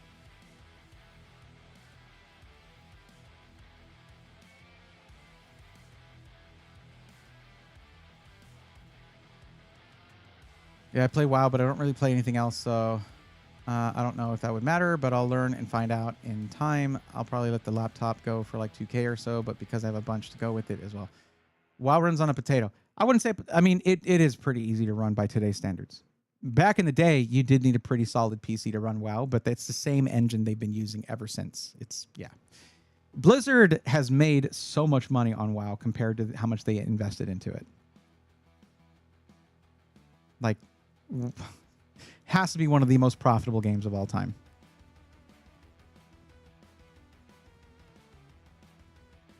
But no, Natty, I see where you're going with that, and I would love to see that happen. But like, Steam has actually come under fire for potentially being a monopoly.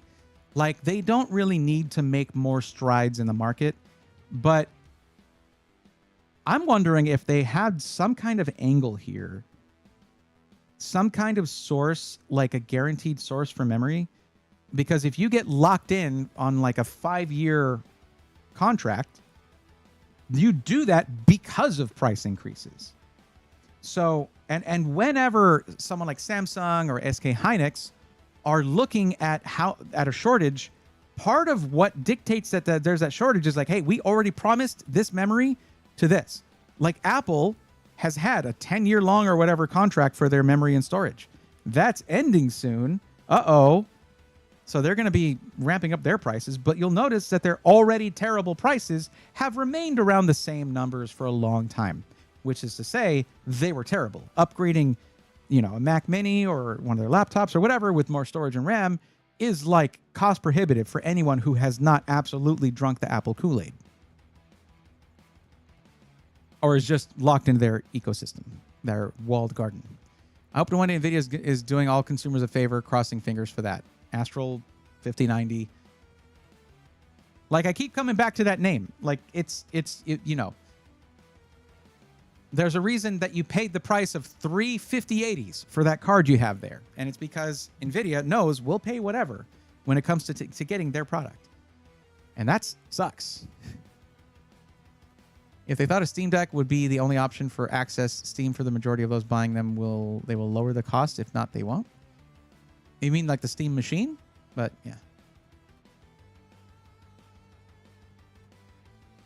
Laptop, I'm not sure if you know, but if you're watching on mobile, you can actually click and hold on someone's message, and it'll give you the option to reply to them, so you don't have to type in their name.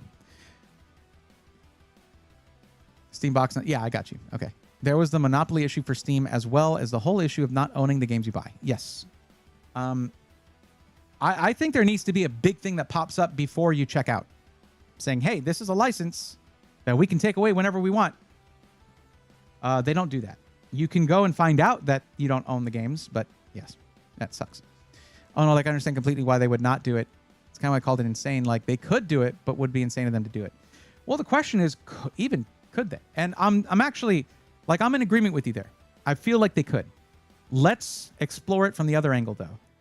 Like, if they are really separating their departments like this and looking at each of those departments' individual profits and loss, right?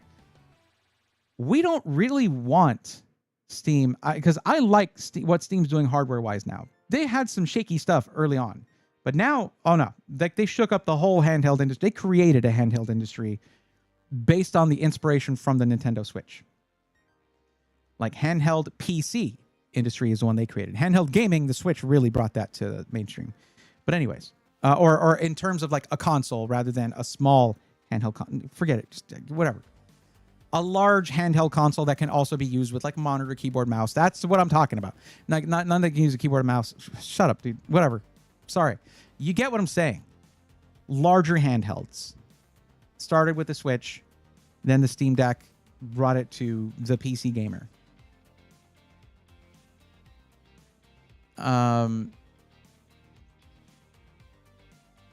So I think that I want Valve's hardware division to do well. That's going to mean pricing the Steam machine and I hate to say this, fairly, as in they have a profit margin, and it will encourage them to keep that division open. Now, why is that? There's a lot of Steam Decks out there that are still under warranty. We don't want them shutting down that division. We want that branch of Valve to stay open for a long time. I don't want them to sell a bunch of Steam machines and then shut down because they were selling all of them at a loss. Now, if they're not separating all of their profits and they're basically saying our Steam money will fund our Valve hardware endeavors, which will then, yes, cause people to buy more games on Steam. Yes, that is an effect that will happen. That happened with the Steam Deck. It did. If they're looking at it that way, then yes, they actually can sell the Steam machine at a bit of a loss or break even, and justify it by, hey, we get sales. But you got to imagine there's going to be a lot of people who buy this thing who already have Steam accounts, who already have games that they just want to play on this thing. Like they're putting this, they have their PC where they game. This is going in their entertainment center. You know what I mean? It's not guaranteed people are going to just be buying all of the games just because they bought a Steam machine. So to me, that was the same story with the Steam Deck, though. To be clear. A large console, size of small console. Yes. Handheld full consoles, basically. This little short makes so much sense now. It's somewhat related to the issue from Valve and their license problem.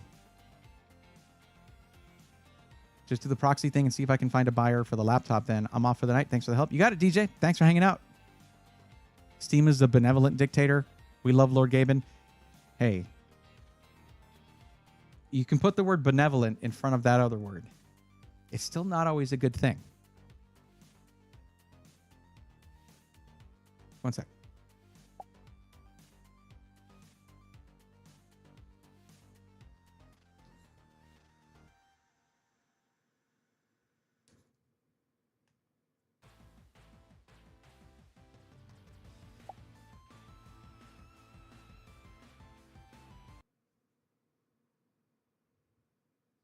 Hope this isn't loud. It might be. Remember, if buying isn't owning, then pirating isn't stealing. Until we meet again. Yeah. I'm sure y'all heard it, but let me check the volume levels, actually. Remember, if buying isn't owning, then pirating isn't stealing. You can read, too. Until we meet again. Yeah, okay. I mean, yeah. It's been a thought for a while, basically. Yeah, that whole thing about you will own nothing and be happy is pretty annoying. It's pretty bad.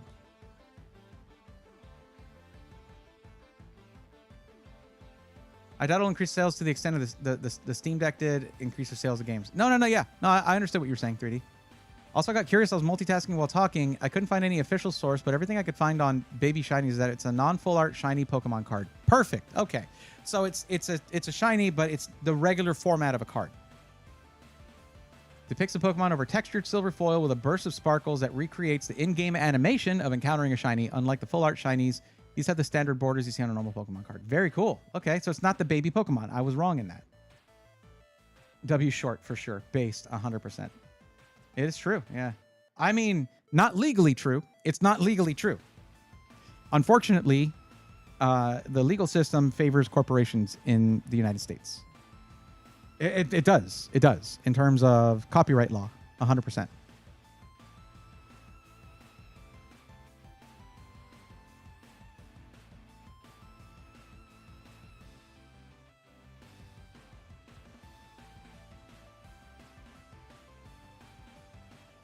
What time is it? I do intend to be off by the time Ari gets out of work at midnight. So, yeah. Always good to point out that legality does not equal morality. Yep. All right, one sec.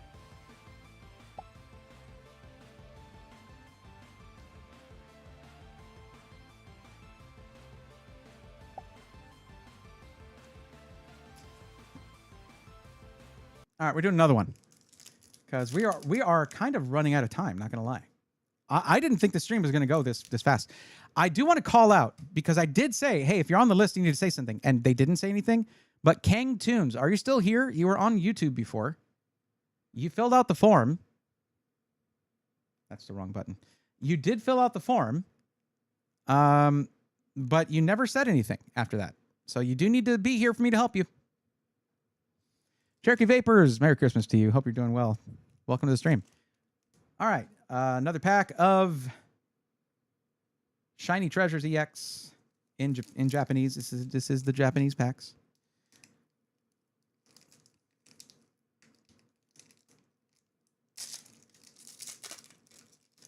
I'm not graceful at opening these. I'm not.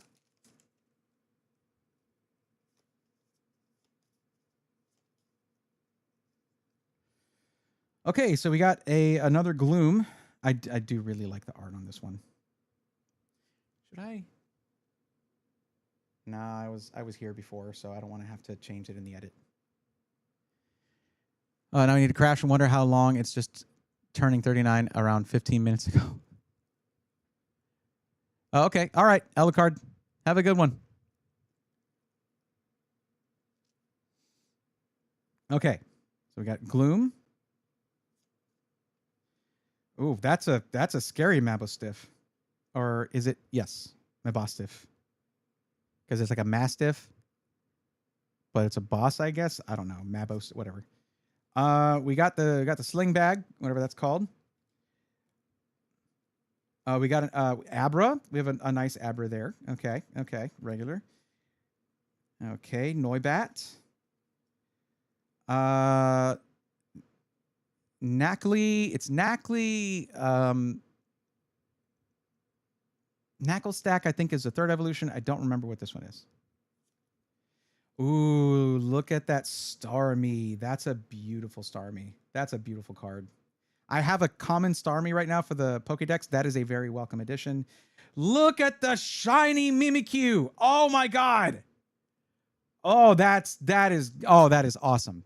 That is awesome. I love Mimikyu as a Pokemon. And this is a fantastic baby shiny. Yes! This is a really good one, guys. This is a really good one. Oh, man. I still, to this day, have not caught a shiny Mimikyu, but I am in the DLC. I'm at the before the last official boss, and so I'm at that point. So they are popping up. I might be able to get one. Okay. Two more cards. Let's see what we get. I'm so happy with that, though. Whole pack was worth it there. Oh, snap. Wait, what is... Oh, that's Chi-Yu. That is a Chi-Yu EX, and what a Chi-Yu EX that is. Oh, that's a hell of a card right there. That is really nice. I love Chi-Yu. I prefer shiny Chi-Yu, though. The blue fire is so sick. And... Oh, there we go. I need to know the name of this card, but we got the full art, the SAR. That is so sick. That's such a good card. Okay, that's super cool. Okay. But it's not a Pokemon one. Like, it's a trainer card. The Power of Friendship. That's what it's called. The Power of Friendship. There we go. That's a good card too. I'm sorry. That is a good card too. I really like this one. That's really cool. Very cool trainer card.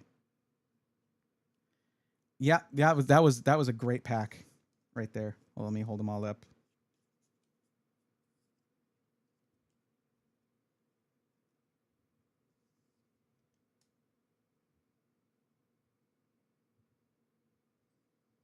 I'm telling you, these packs feel super generous. Wait, what? Oh, Cherokee, you messed me up. You messed me up right there. You have no idea. You have no idea. Chat, can you see what happened? Do you see what happened there? Do we see what happened there? I just saw your message, Cherokee, that said on Amazon, $774. I was like, whoa, what? There's no way the Power of Friendship is $774. You're asking about a graphics card. I'm sorry. With me, I was in Pokemon card mindset. I'll take a look at what you're saying here in just a second. I just want to put this in a top loader.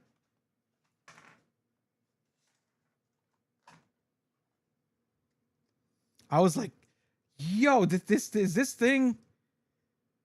It's like $750. What the hell? The card is actually called Paldean Student.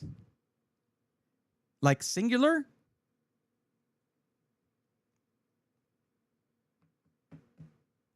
Paldean Students, like with an S, maybe? I don't mind an actually. It just doesn't sound as good. Paldean Student. Or students.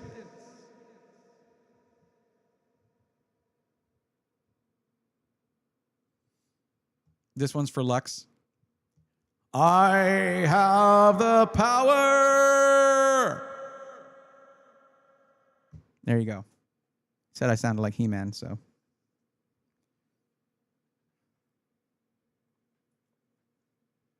I thought I had the power of friendship. Apparently I don't. I guarantee you there's probably SARs that are chased after more than that one, like a lot, but that's still a very cool card. I don't even know if that is the SAR or if that's like no, yeah. So I got the power of friendship earlier, or the Paldean Students or whatever. So here, that's what SAR means, okay? Like secret art rare. It's a card that already exists. There we go. I think this is like thematically the same card. So this would be the normal card in the set, and then this would be the same card but an SAR. Same effects, same name. I don't know if it is supposed to be the same card. I see a couple of the characters are the same though. Or all of them are the same. My bad. They're all the same. That's an ultra rare. Okay, cool. So this is the full art ultra rare card. That's a dope pull right there. I love that. Also putting the Mimikyu in a top loader because I'll eventually figure out what I should be putting in top loaders or what I should just put in the binder immediately instead. But what I do is I put these in top loaders because I can show them really easily. I can show them on stream really easily. So far, this is what we have in top loaders, right? Oh, no, not all of them. Is it? Oh, yes, it is. Okay, it is. This is what I put into top loaders so far. 2 baby shinies and Paldean Students. God, look at this thing. Hold on. Why? Don't look at my hand. Just look at my face, camera.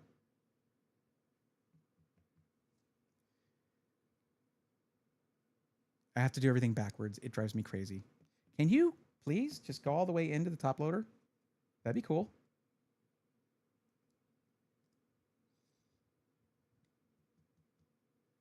There we go.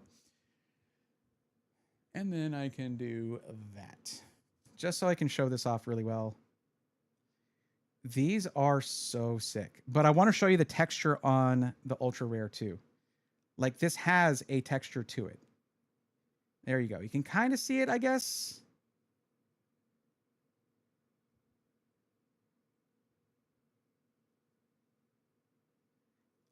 Not really. It has a bit of a texture to it. Not as much. But it's there. They really go all out on the shinies, though. That's what we've gotten so far from the... I mean, seriously. We've opened only, 3 of these? 3 of these. And I've already used 3 top loaders. 1, 2, 3, 4, 5, 6. Okay, so we opened 4 of these. My bad. We've opened 4. These are already sleeved. Cool, cool. Gonna have to add those EXs to my EX collection. One of the reasons to have all my EXs in one spot like that is because they are really good cards for decks. I mean, they're the most powerful. They're like really powerful for that. Good. He was wondering where the Mimikyu. No. That's, you sleeve it first. And actually, like these little tabs that I put on those dividers to put the letters, like these little guys. If you have a really valuable card, you put this on the penny sleeve so that you can easily pull it out of the top loader. So these are really useful for that too. That's what I had for alphabetizing the, yeah. I like that Char Cadet. It's really cool.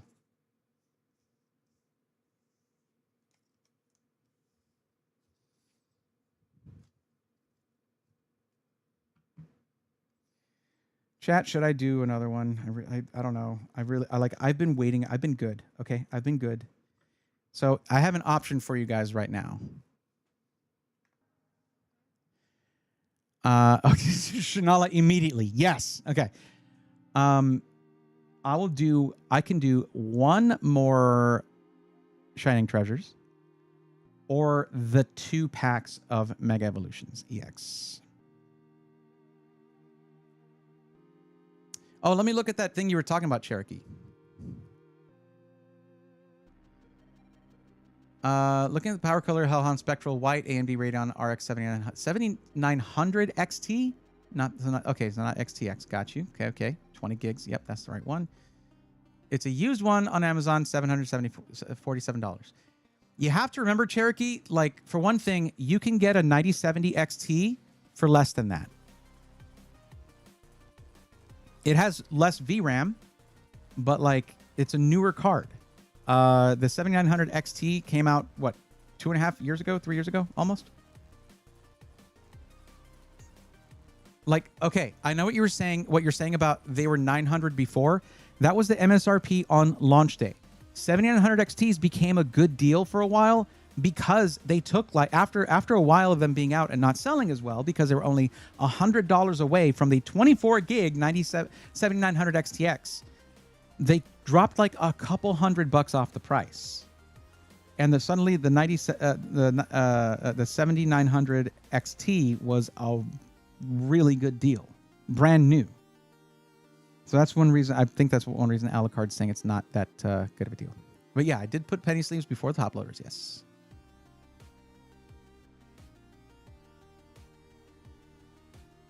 Does anyone still make 64-bit graphics cards? Lopta, what do you mean? Are you talking about, like, the processing in the graphics card? Are you asking for a specific use case? What do you mean? My mind immediately goes to, like, well, Windows is already 64-bit. No, I know what you're talking about. I don't think so. Okay. I guess I'll do another one of these. These are going really good. Sorry, my brain's not in the tech side right now. Kang Tunes, again, you got to speak up. I know you filled out the form at like 12 minutes after 10. It's been an hour and 15 minutes. Like, you got to say something after you fill out the form. Path to memory on the graphics card. They used to be less power than 128, but yeah. Like for 750, you can find a used 7900 XTX or a new 9070 XT. Right. 9070 XT if you're going for 1440p and you want to have lower power draw.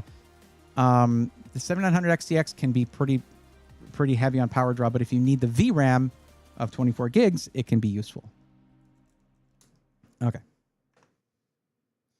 Screw it. We're going in again.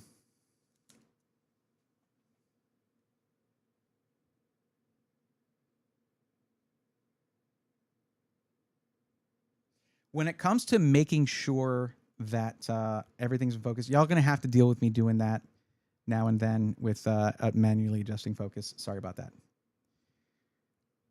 Okay. Another pack of Shining Treasures, Japanese Shining Treasures EX. Let's go. I don't want to wait with these. They're like, I'm getting such good stuff that I cannot wait to add to my collection and learn more about. Is that in focus? Yeah, that's in focus. Okay. I should just do it this way. 1, 2, 3. Right? Okay. Okay. What's it called? Like, it's Strudel. This is Strudel. This one is something with an F, right? This is really like it's like flashcards for me to try and remember names. Yeah, Cherokee, that 9070 XT is going to beat a 9700 XT. No. That 9070 XT is going to beat a 7900 XT. So you want to go with the 9070 XT. Is it weird that I'm enjoying being a damn consultant for these pack openings? Like, I like looking things up. No, it's not weird. Okay. What's this one called again? It has a very specific name. I don't have many X Pokemon. I think it starts with an X, so I do need that. Okay, the disc. Okay. Hey, to go with our Starmie, we have Staryu. Which when are we gonna get? Oh, Xatu. Thank you, Natty. This is right. Xatu. Okay, thank you. So we have Staryu that evolves into Starmie. When are we gonna get a third evolution, Starwee? Right? Or like they? They?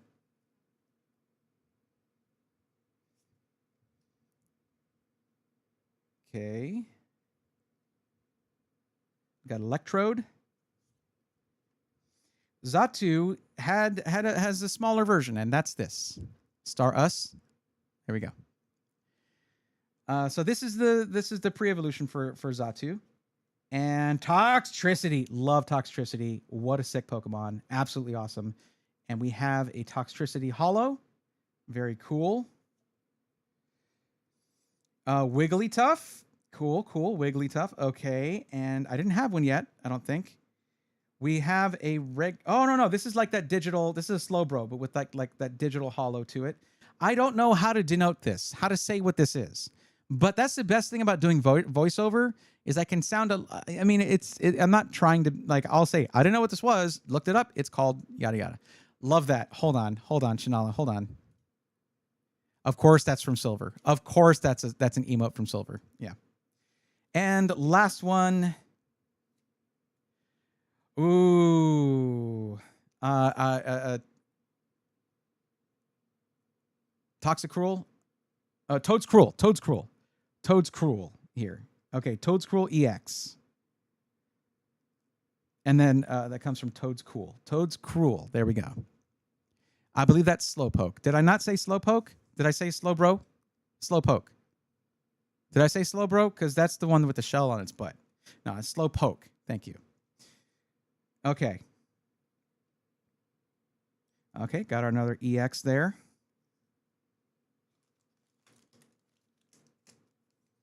I do this, I will have overall 5 packs remaining.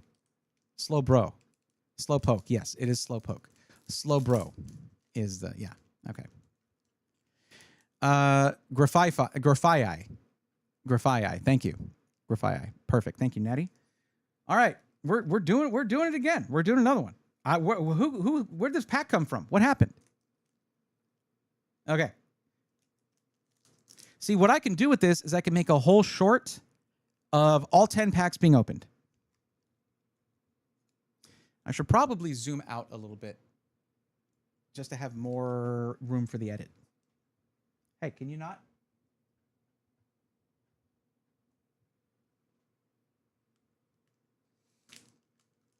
Never saw you opening any packs. What do you mean? This is like the first pack you opening as far as I'm concerned.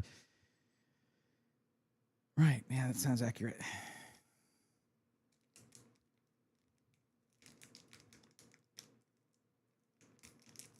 I might end up, there might be a few streams, guys, where I just don't have any packs. There's going to be times where I can't afford to buy more. That's going to happen. We should just enjoy it while we can.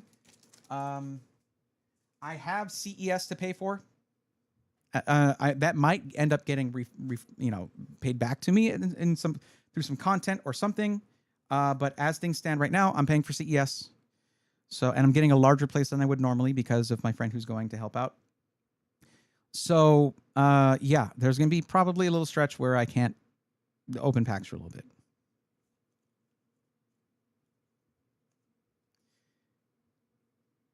Okay, let's get more shining treasures. All right, Snorlax. Oh, no, where's my flute? Where's my flute? Armor, some kind of armor. Okay, cool. Mousehold. I did have one of those. I didn't have a... It's not... a Finizen, right? Finizen? That's Finizen. Unless it's the other version of it. Okay, Doduo. I don't think I had a Doduo. Okay, Capsakid. Cool, to go with the Scovillain from earlier. Watch the shorts, people. Get him that AdSense so you can buy more packs. I mean, I have to get to 1,000 subscribers before I can even monetize. Although I think they might have dropped lowered the requirements for that. Yeah, sorry, you only get 6 in Brazil. Japanese card packs come with 10 cards. Yeah. Ooh, okay.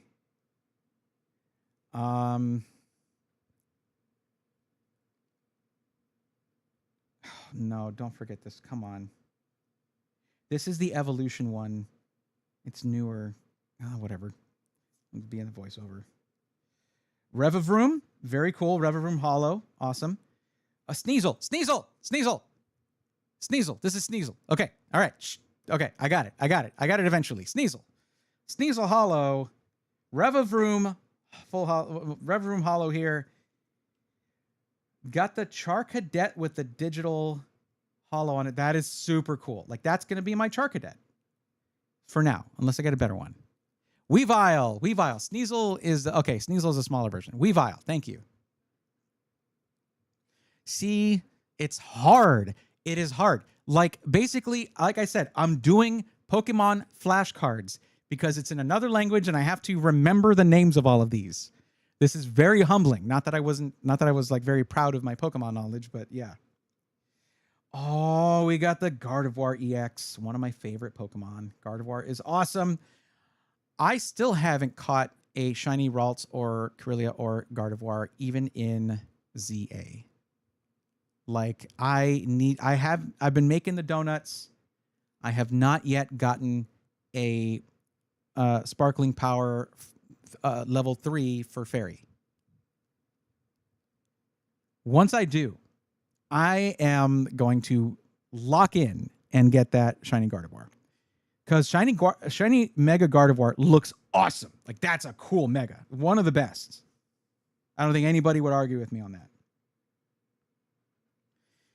Yeah, so what I'm thinking is if I finish the rest of these, I can then see if Onware is, because I don't know if I doubt Onware would be like, I don't want to make Pokemon content. He's an editor, awesome editor. He's just going to edit it, you know. But then I can say, hey, let's just do a short about opening all of these, you know. And then I can just start the new channel, publish the short, see how it does.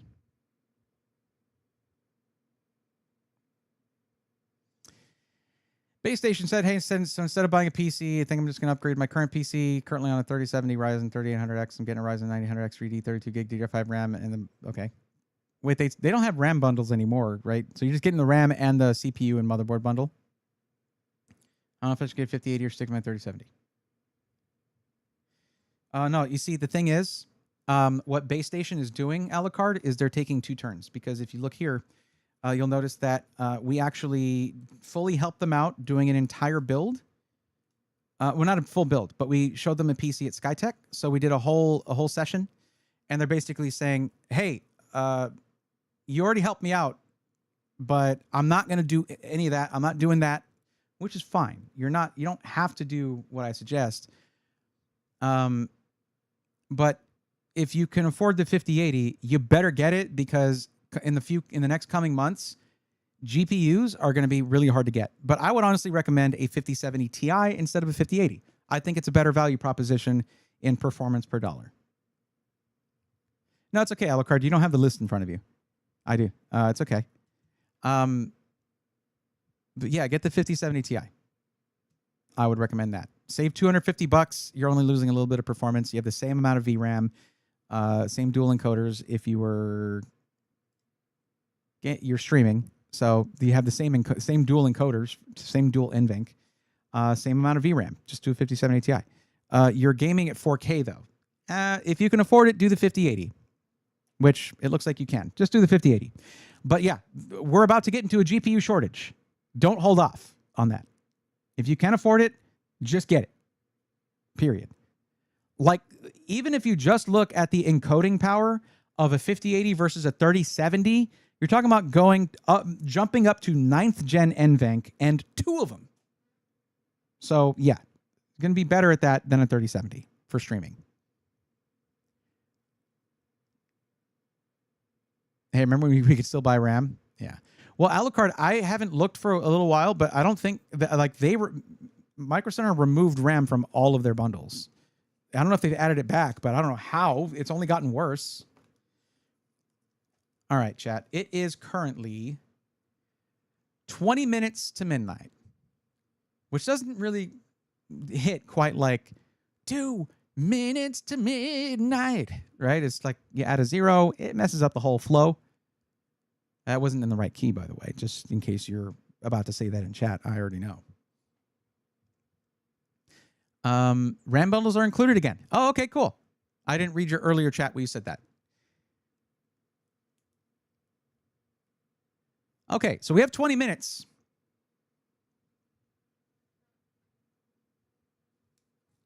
And we have 4 packs of cards here. It's not the best financial decision, but what if content, right? What if we make the video out of it? What if we try putting up that short? I should, for that stuff, I should honestly make chat the same size as my face cam in this. It would look better when just showing that part for the short. I don't know why I had it all lopsided like this, but that'll be for the next one. All right, we're doing it, chat. We're doing it. We're going all in. This was a Christmas gift to me. This is the Christmas stream. Let's finish up our, and you know what? For this, I'll go ahead and record the rest of it. Okay, now I'm recording. So onward, we'll have a local recording for some of this. Okay, let's get the rest of this. More Shiny Treasures EX from Japan.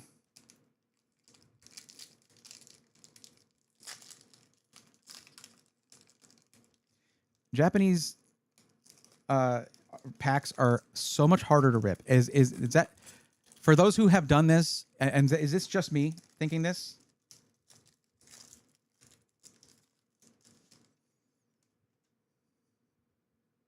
Okay, 4 packs remaining. Oh, what did I do that for? That's dumb. Okay, well, these are not the important cards anyway. And then they're all important to me because I'm building the National Pokédex, but still. Tatsugiri is awesome. I don't think I had a Tatsugiri yet, so that's great. Some kind of rope. I don't remember the name of that one. Oinkalone. Oh, what is the little one called?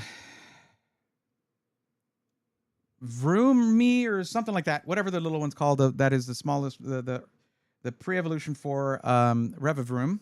Okay. And we got Pawmi. And we have, how do they go? There's Mankey, and then there's this, and then there's Annihilate.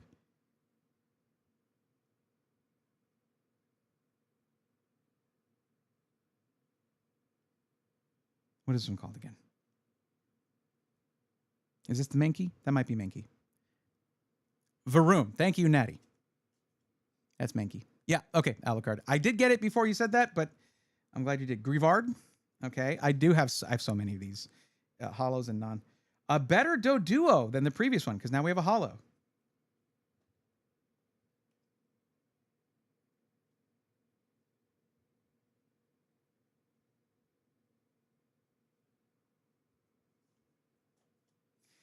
Oh, okay. That's adorable. Mime Jr. with the digital sort of hollow on it. And it's such cute art. Look at that. Mime Jr. cute. Mr. Mime, probably on all the lists. Probably on a list or all of the lists. The ropes is Vitality Band. Thank you. So, Vitality Band. Awesome. Dodrio. Wait, is it 3-headed? Did I get that wrong? Where's the 3rd head? Am I crazy? Oh, it's back there. I thought that was the body. I thought that was part of the body. That is Dodrio. Thank you. See, I got y'all fact checking for me the whole time. Mime Jr., super cute. And we've got Noivern EX. Very cool EX card going in the EX collection. I love the coloring on this. Very nice. I don't know. If you compare old EX cards to... Oh, of course you do. You would recognize Shinola Cerberus, that it's a 3-headed creature. True. All right. I feel weird doing it this fast, but like I usually am taking the time to sleeve everything, but I haven't gotten any more shinies yet. any more baby shinies and no full art. So, like, I can sleeve the other ones after. It's okay. Let's keep it going.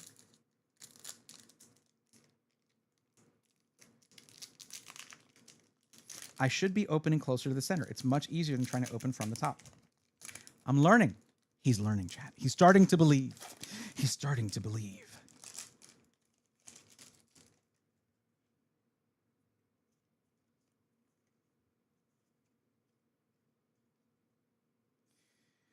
Is that Tauros? Jeez, that is like the most metal Tauros ever. Holy crap.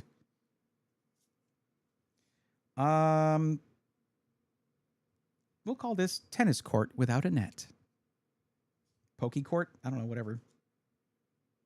No, that's a channel. That's someone's channel. Flamigo. Literally, the Pokemon is a flamingo. But it's flying fighting type, which is interesting. Paldean Tauros, my beloved edgy boy. Every Paldean Tauros card is edgy. Tentacool to go with the Tentacruel that we got. Cool. We got a Wooper. Wait a minute. Isn't that Galarian Wooper or Paldean Wooper? I don't know. Whichever one is the darker color. We got a Wooper. We got Wooper. Wooper's in the house, y'all. And there's the Knackley. Nice, nice. Oh, okay. Hold on. So it's Ceruledge and what? See, I went Ceruledge every time. Armor Rouge. We got a hollow Armor Rouge. Very, very nice. That is also a cool Pokemon. Just not, it's not as cool as Ceruledge. No, okay. Don't, for not knowing Wooper, I know, come on. What's going to happen is you're going to give me a second to, first off, I put a little bit of space between each one for editing, right? Because if we're not going to just let it go one by one, I should really just be going through it, honestly. So there's less editing to do on where I'm sorry. But yeah, also I have to keep in mind that I pay Onward per video. So I don't know if I should be editing these myself at the beginning because there's not going to be any income from these. In fact, these are pure cost. All right. And then we got Luxray. Okay. Luxray, what's the first one? Hold on. Is Luxray this one or is Luxray the other one? Forget it. Whatever. I'm going to be voicing over all this anyway. That's what you'll notice all those guys doing. You'll notice Short Pocket Monster does it for his shorts. Purple Cliff does it because they'll stop the voiceover so you can hear them say something as they were opening it from that audio. Luxray, cool. I was right. Oh, dude, what? Oh, it heard. It knew. Hold on. Hold up. Just hold. Where's the... We got the freaking shiny Gardevoir full art. Let's go. Oh, dude. Oh, that was like, I don't care if it's the chase card. That was a chase card for me. I wanted this. It heard me. I was just talking about how I still haven't caught a shiny Gardevoir. Hold up. Oh, this is going to be a problem. Whenever I get something I really wanted, I'm going to shake even more. Yo, look at that. Oh my God. That's such a sick card. Look at that texture in the background. Oh, this is so sick. Oh, Merry Christmas to me. That's really good. That's really good. And look, to go with it. Well, this isn't the baby art version because this is the full art version because it's the full art. It's not the framed like this. But look, we got Corellia with the sort of digital hollow to go with it. Although that Corellia ain't shiny. So there's a continuity issue here. Dude, that might be my new favorite pull. Like full stop.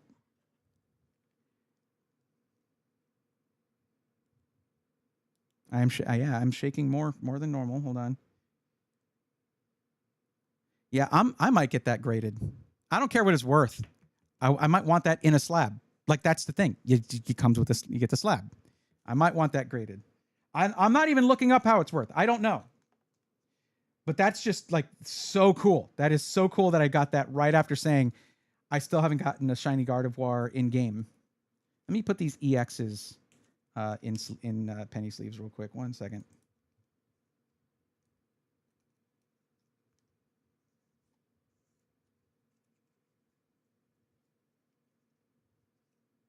I'm out of focus. Hold on.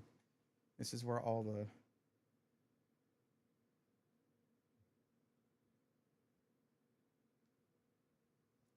That is really cool. I'm very happy with that.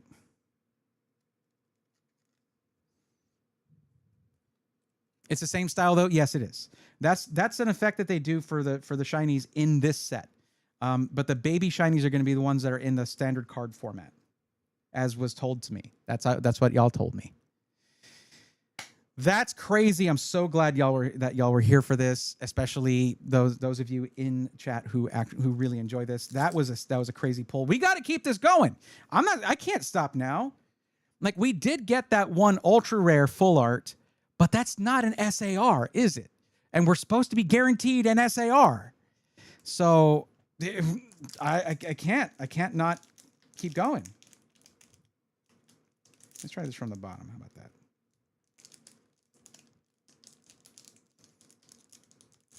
If I do this, I don't know. There's got to be an easier way to open these. Yeah, I can't really do it from the middle.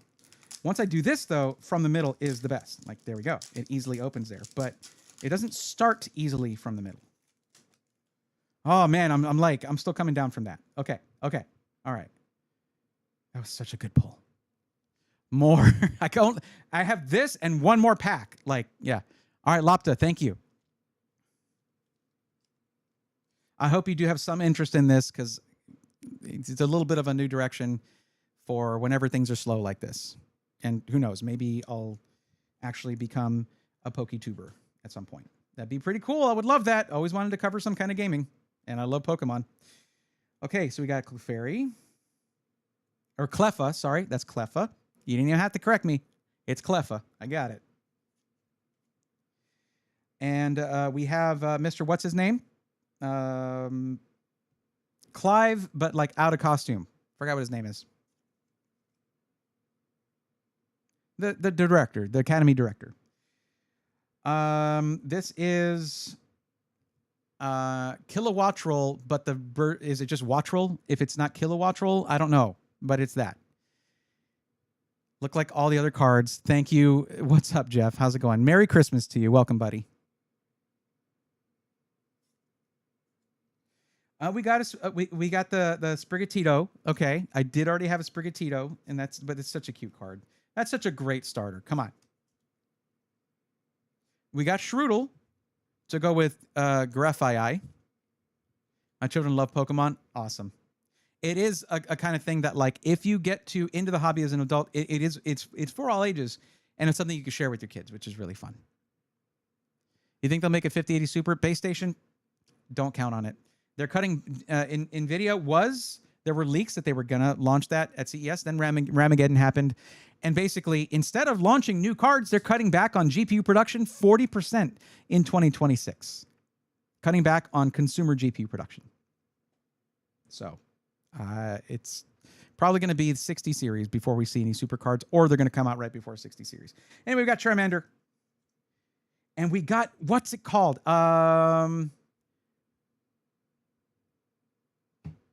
I cannot remember the name of this Pokemon. Yeah. Ooh. What's it called? You have Tatsugiri and Dondozo. We got a holo Dondozo. Oh, this went in the wrong pile. That's got to go in the holos. Got a holo Dondozo with Tatsugiri right there. This should have just been part of Team Up. Jump Luff. Thank you, Shanala. Jump Luff.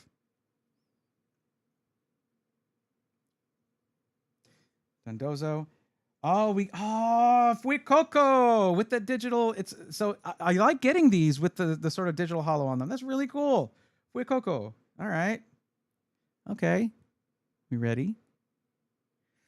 Yeah. I would love a shiny of Fuecoco. We ready? What do we got? Oh, okay. So this, what's it called? What's it called? What's it called? It's one of the treasures of ruin, and it is called Ting Lu, I believe. I believe this is Ting Lu. It's the moose with the bowl on its head. Ting Lu, I believe. Correct? Damn, NVIDIA hates their consumers. Well, I did. I went into it earlier.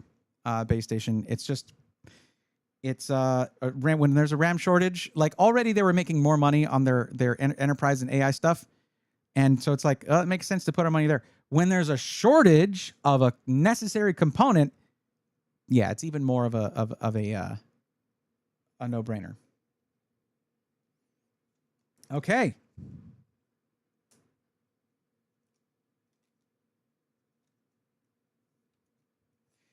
I will disagree when you say they hate consumers. They love our, and they do love the money, right? But like also it's about the shareholders. That's what it is. Of course it is. Okay, listen, buddy, RGB, we got to talk, man. This is the last pack. Do you know what that means? Okay, good. I'm talking to a coaster right now, by the way. That's what's happening. Need you to give me some good luck here, buddy. Some last pack magic. You got this? All right. Thank you. All right. Little spin there. All right, cool. He's like, I was here for the computer set. Fine. Fine. Do your Pokemon card thing. Nice cat. Thank you, Jeff. I love the theme of the treasures of ruin. Such cool Pokemon. They are.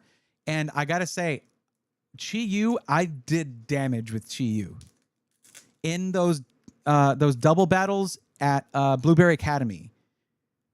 I ran Chi-Yu and what's its name? It was a Paradox Pokemon. How am I forgetting this? It's like one of the most played Pokemon in VGC for like a while. You know, the Miss Magus from the past. How am I forgetting this? But I ran that pair. It was nuts. Like, you just wreaked havoc. Fluttermane. Thank you, Shanala. Thank you. Fluttermane, yes. There's too many names. I'm telling you. Like, I saw a video posted that was like, it was from Alpharad saying, streaming until I name all 1,025 Pokemon. I would die. I would just be streaming until I passed away. Of old age, to be clear.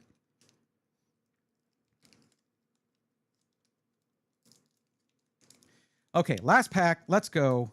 Come on. Give me an SAR. Come on. Give me something. I mean, I'm already, to be clear, guys, I am already super happy with this whole box getting the shiny Gardevoir. Like, that's super cool. But I would like an SAR. Unless that was the SAR. Was it the SAR? Maybe that was it. I guess that was it, wasn't it? Because there's not a baby shiny. So that was the SAR.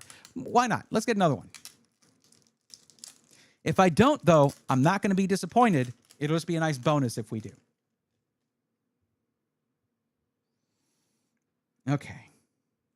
1, 2, 3. And let's see what we get. There's Kilowattrel. There you go.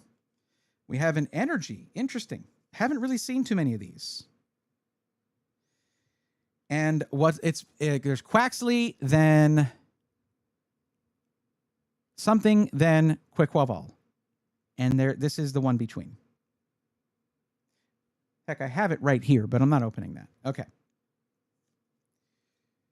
Okay. That Pidgeotto, right? Okay, whatever. It's just a little, or Pidgey. That's Pidgey, rather, right? Maybe, might not be. I mix up the birds all the time. And using an RGB with some scissors for the packs. Yeah. Slitherwing is my favorite mon to beat to the prehistoric form of Volcarona. I didn't really play with Slitherwing very much, but Fluttermane was a main for me. Okay, so we have so it's Abra. This is Kadabra, and then Alakazam. So we have a Kadabra. All right. Cool. So we got a hollow Electrode. See, one thing you don't see is just the reverse hollows because they're sort of like a slightly lower tier. These are, you're getting all hollows, then an EX, and then maybe something else. Oh, okay. So this is Finnegan or Finizen but it's the version of it that's the evolution of it. Ah, what are you? It's like the one that becomes a superhero after you swap him out and back in. Well, Kadabra card, the lawsuit is over. It's been over for a while. Yeah. These are for anyone who's been collecting for a long time, not like me, you couldn't get a Kadabra card forever. Dolphin Man, thank you. I don't think so, but yes. It's something superhero-like, something like that. But we have the holo of that. What do we have here? Okay. Okay. What's it called? It's the Glamora. I said it earlier. I had the name that you guys, it's just I'm put on the spot here. Actually, even if I do remember this, put it in chat anyway because it'll help in the edit for the voiceover. Palafin. Thank you, Natty. I appreciate that. You see, I'll be able to, when I do the voiceover, be like, wait, what was it? Okay, Palafin. Cool. So I don't have to go look it up. But this is Glimmet, I think. Glimmet. Glimmet or something like that. Yeah. And our last card of the last pack of the last box I'm buying that I bought in 2025. The last card is, this is great though. Last card is, okay. Well, Chen Pao EX. Is it Chen Pao? Yes, Chen Pao EX. Okay. Okay. We did good, chat. We did really good with this box. We got so many dope cards. Like I'm running out of penny sleeves. I have more arriving Saturday, by the way. So I knew that this might happen. Everything. The thing is, you got to understand, every single card that's going in the National Pokédex, that is 1,025, that's every one of them is getting a penny sleeve, whether it is a common or not. It's because I want those to be around for a long time. Let me put that with the other EXs. I haven't sleeved it yet. Come on.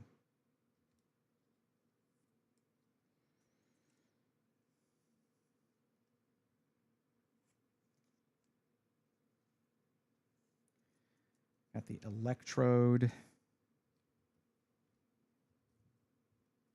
I should have everything just laid out as a final shot for the whole thing.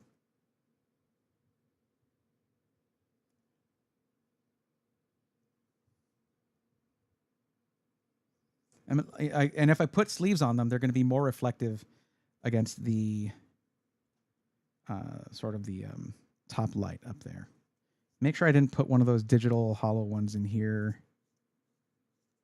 We got some great bulk out of this. A lot of Pokemon I didn't have yet. I do have a count, by the way, for those wondering. Just to show this. This spreadsheet's going to get good. It's not good yet. But this is my National Pokédex inventory alphabetized. And out of all these, I have, before opening any of these, 276 out of 1,025 Pokemon in the National Pokédex. So, yeah, we've gotten a good chunk out of this, considering I've only been doing this for like 4 weeks, maybe. Not bad.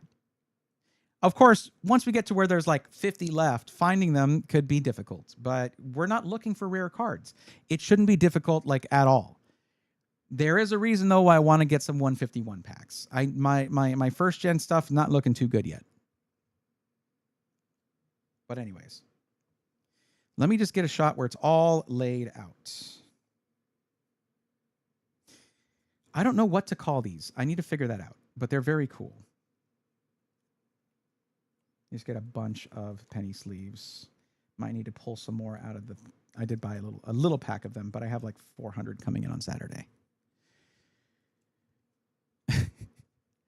Natty, I would love that. I would love that, because then I get to check mark for each one and then sort of get a list out of it of what I'm missing. Oh, no, it shouldn't be confusing. It's literally just I have 10 cards under A. Out of the B cards, I have 13. C cards, I have 25. All the way to Z, and then I add them all together. I just have a sum right here, B2 to B27, and it's 276. That's how many cards I have. Natty, if you want to, absolutely. That's a lot. That's 1,025 unique entries. You understand this correctly, right? You understand this, right? From checking TCG Player for the set, your SAR is actually an SSR, and it's the Gardevoir. I don't know the ranking of those, Alucard. I don't know if that's better. Maybe? Like super secret rare? I don't know. I don't know what that means. Or shiny super rare. Is that what that is? I see S, S, and R. I know it's shiny, so I figure that might be what that means. Those are already all... Okay. Natty, if you want to, absolutely. I mean, any community involvement in this makes me really happy. Shiny secret rare. Oh, that sounds sick. But all alliteration aside, thank you for looking that up, Alucard.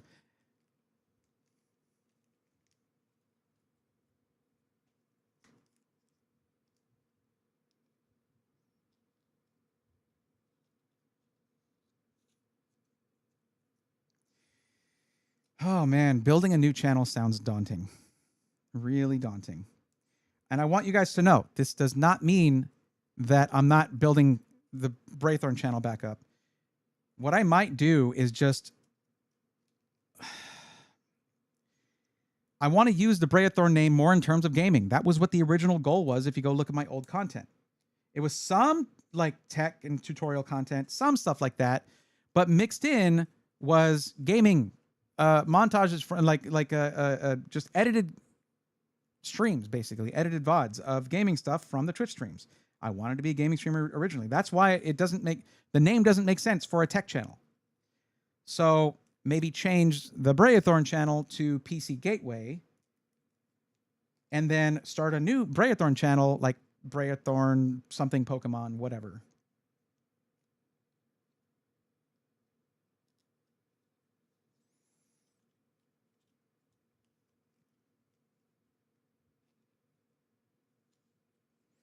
Just getting all of these, including some of these like sort of digital ones, whatever. Like if I wasn't streaming right now, I'm going to be looking all this stuff up. So y'all don't have to feel obligated to look anything up. I will be looking it up myself. Because basically, if I find a breakdown of this set, I'm going to find sort of a designation for all the different cards, all the card types, and unique things you might get. Special art rare. There are only 7 of them in the whole set. Damn. So SAR. Oh, maybe they said I should get 1 SSR when they were telling me what was in it. Also, I got hit about like 30 seconds of ads, and I have no idea if you read my 3-part novel of a message up there. Oh, was it when I was... Okay, so nobody list. I had an idea a few years ago, went around and looked at a few trustworthy... Managed to find one PC that might be interesting to look at. Is going for the same price as when you put together a reference for me. Can I post a link to the PC part picker list I made with the specs of that PC? Oh, I see. It's 12:06. Ari is getting out of work. I meant to be done with the stream at 12. But I'm streaming on Sunday. Let's do that on Sunday. 100%. Why am I organizing cards? I need to get off stream. Oh, my God. You reminded me. Okay, let's raid somebody for a little Christmas miracle. I thank you for getting me to look at the time. But let's absolutely save that link or fill out the form, put the link at the end, and let's take a look at that on Sunday. Hey, if you feel like doing that, for sure. I would appreciate that. Okay.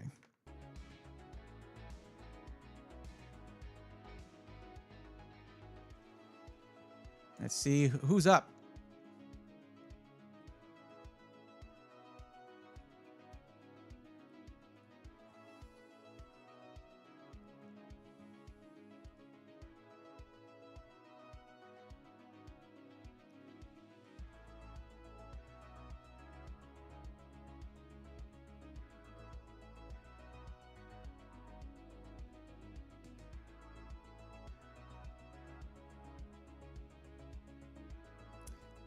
I think we should... Man, I really got to go soon after I'm done. I did go half an hour late in starting, and I'm sorry about that, guys. Damn, really? Elijah's killing it, dude. Elijah from LTT under Bocabola. He's just playing GTA. He has 400 people watching. That's dope. And he's hilarious, so it makes sense. Like he's very entertaining.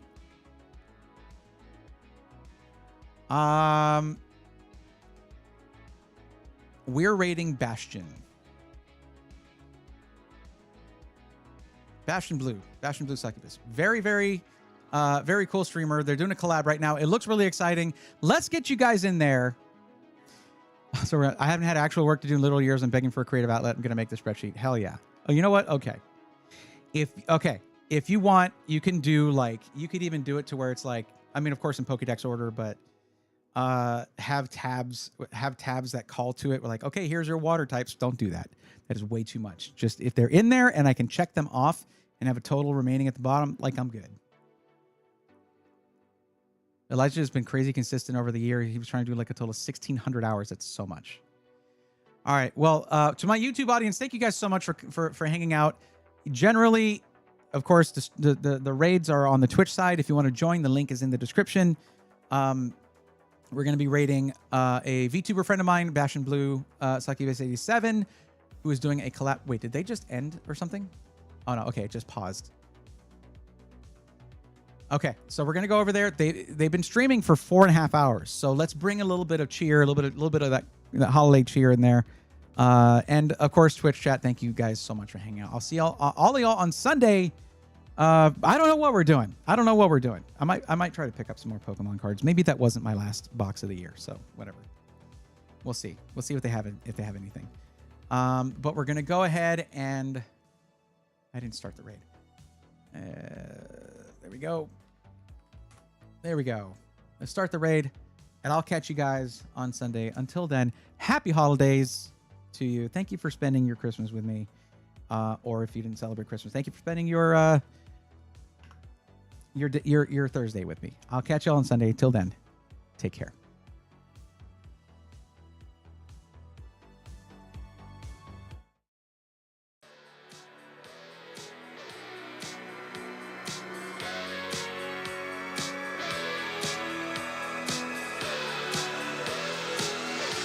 Let's go, nerds!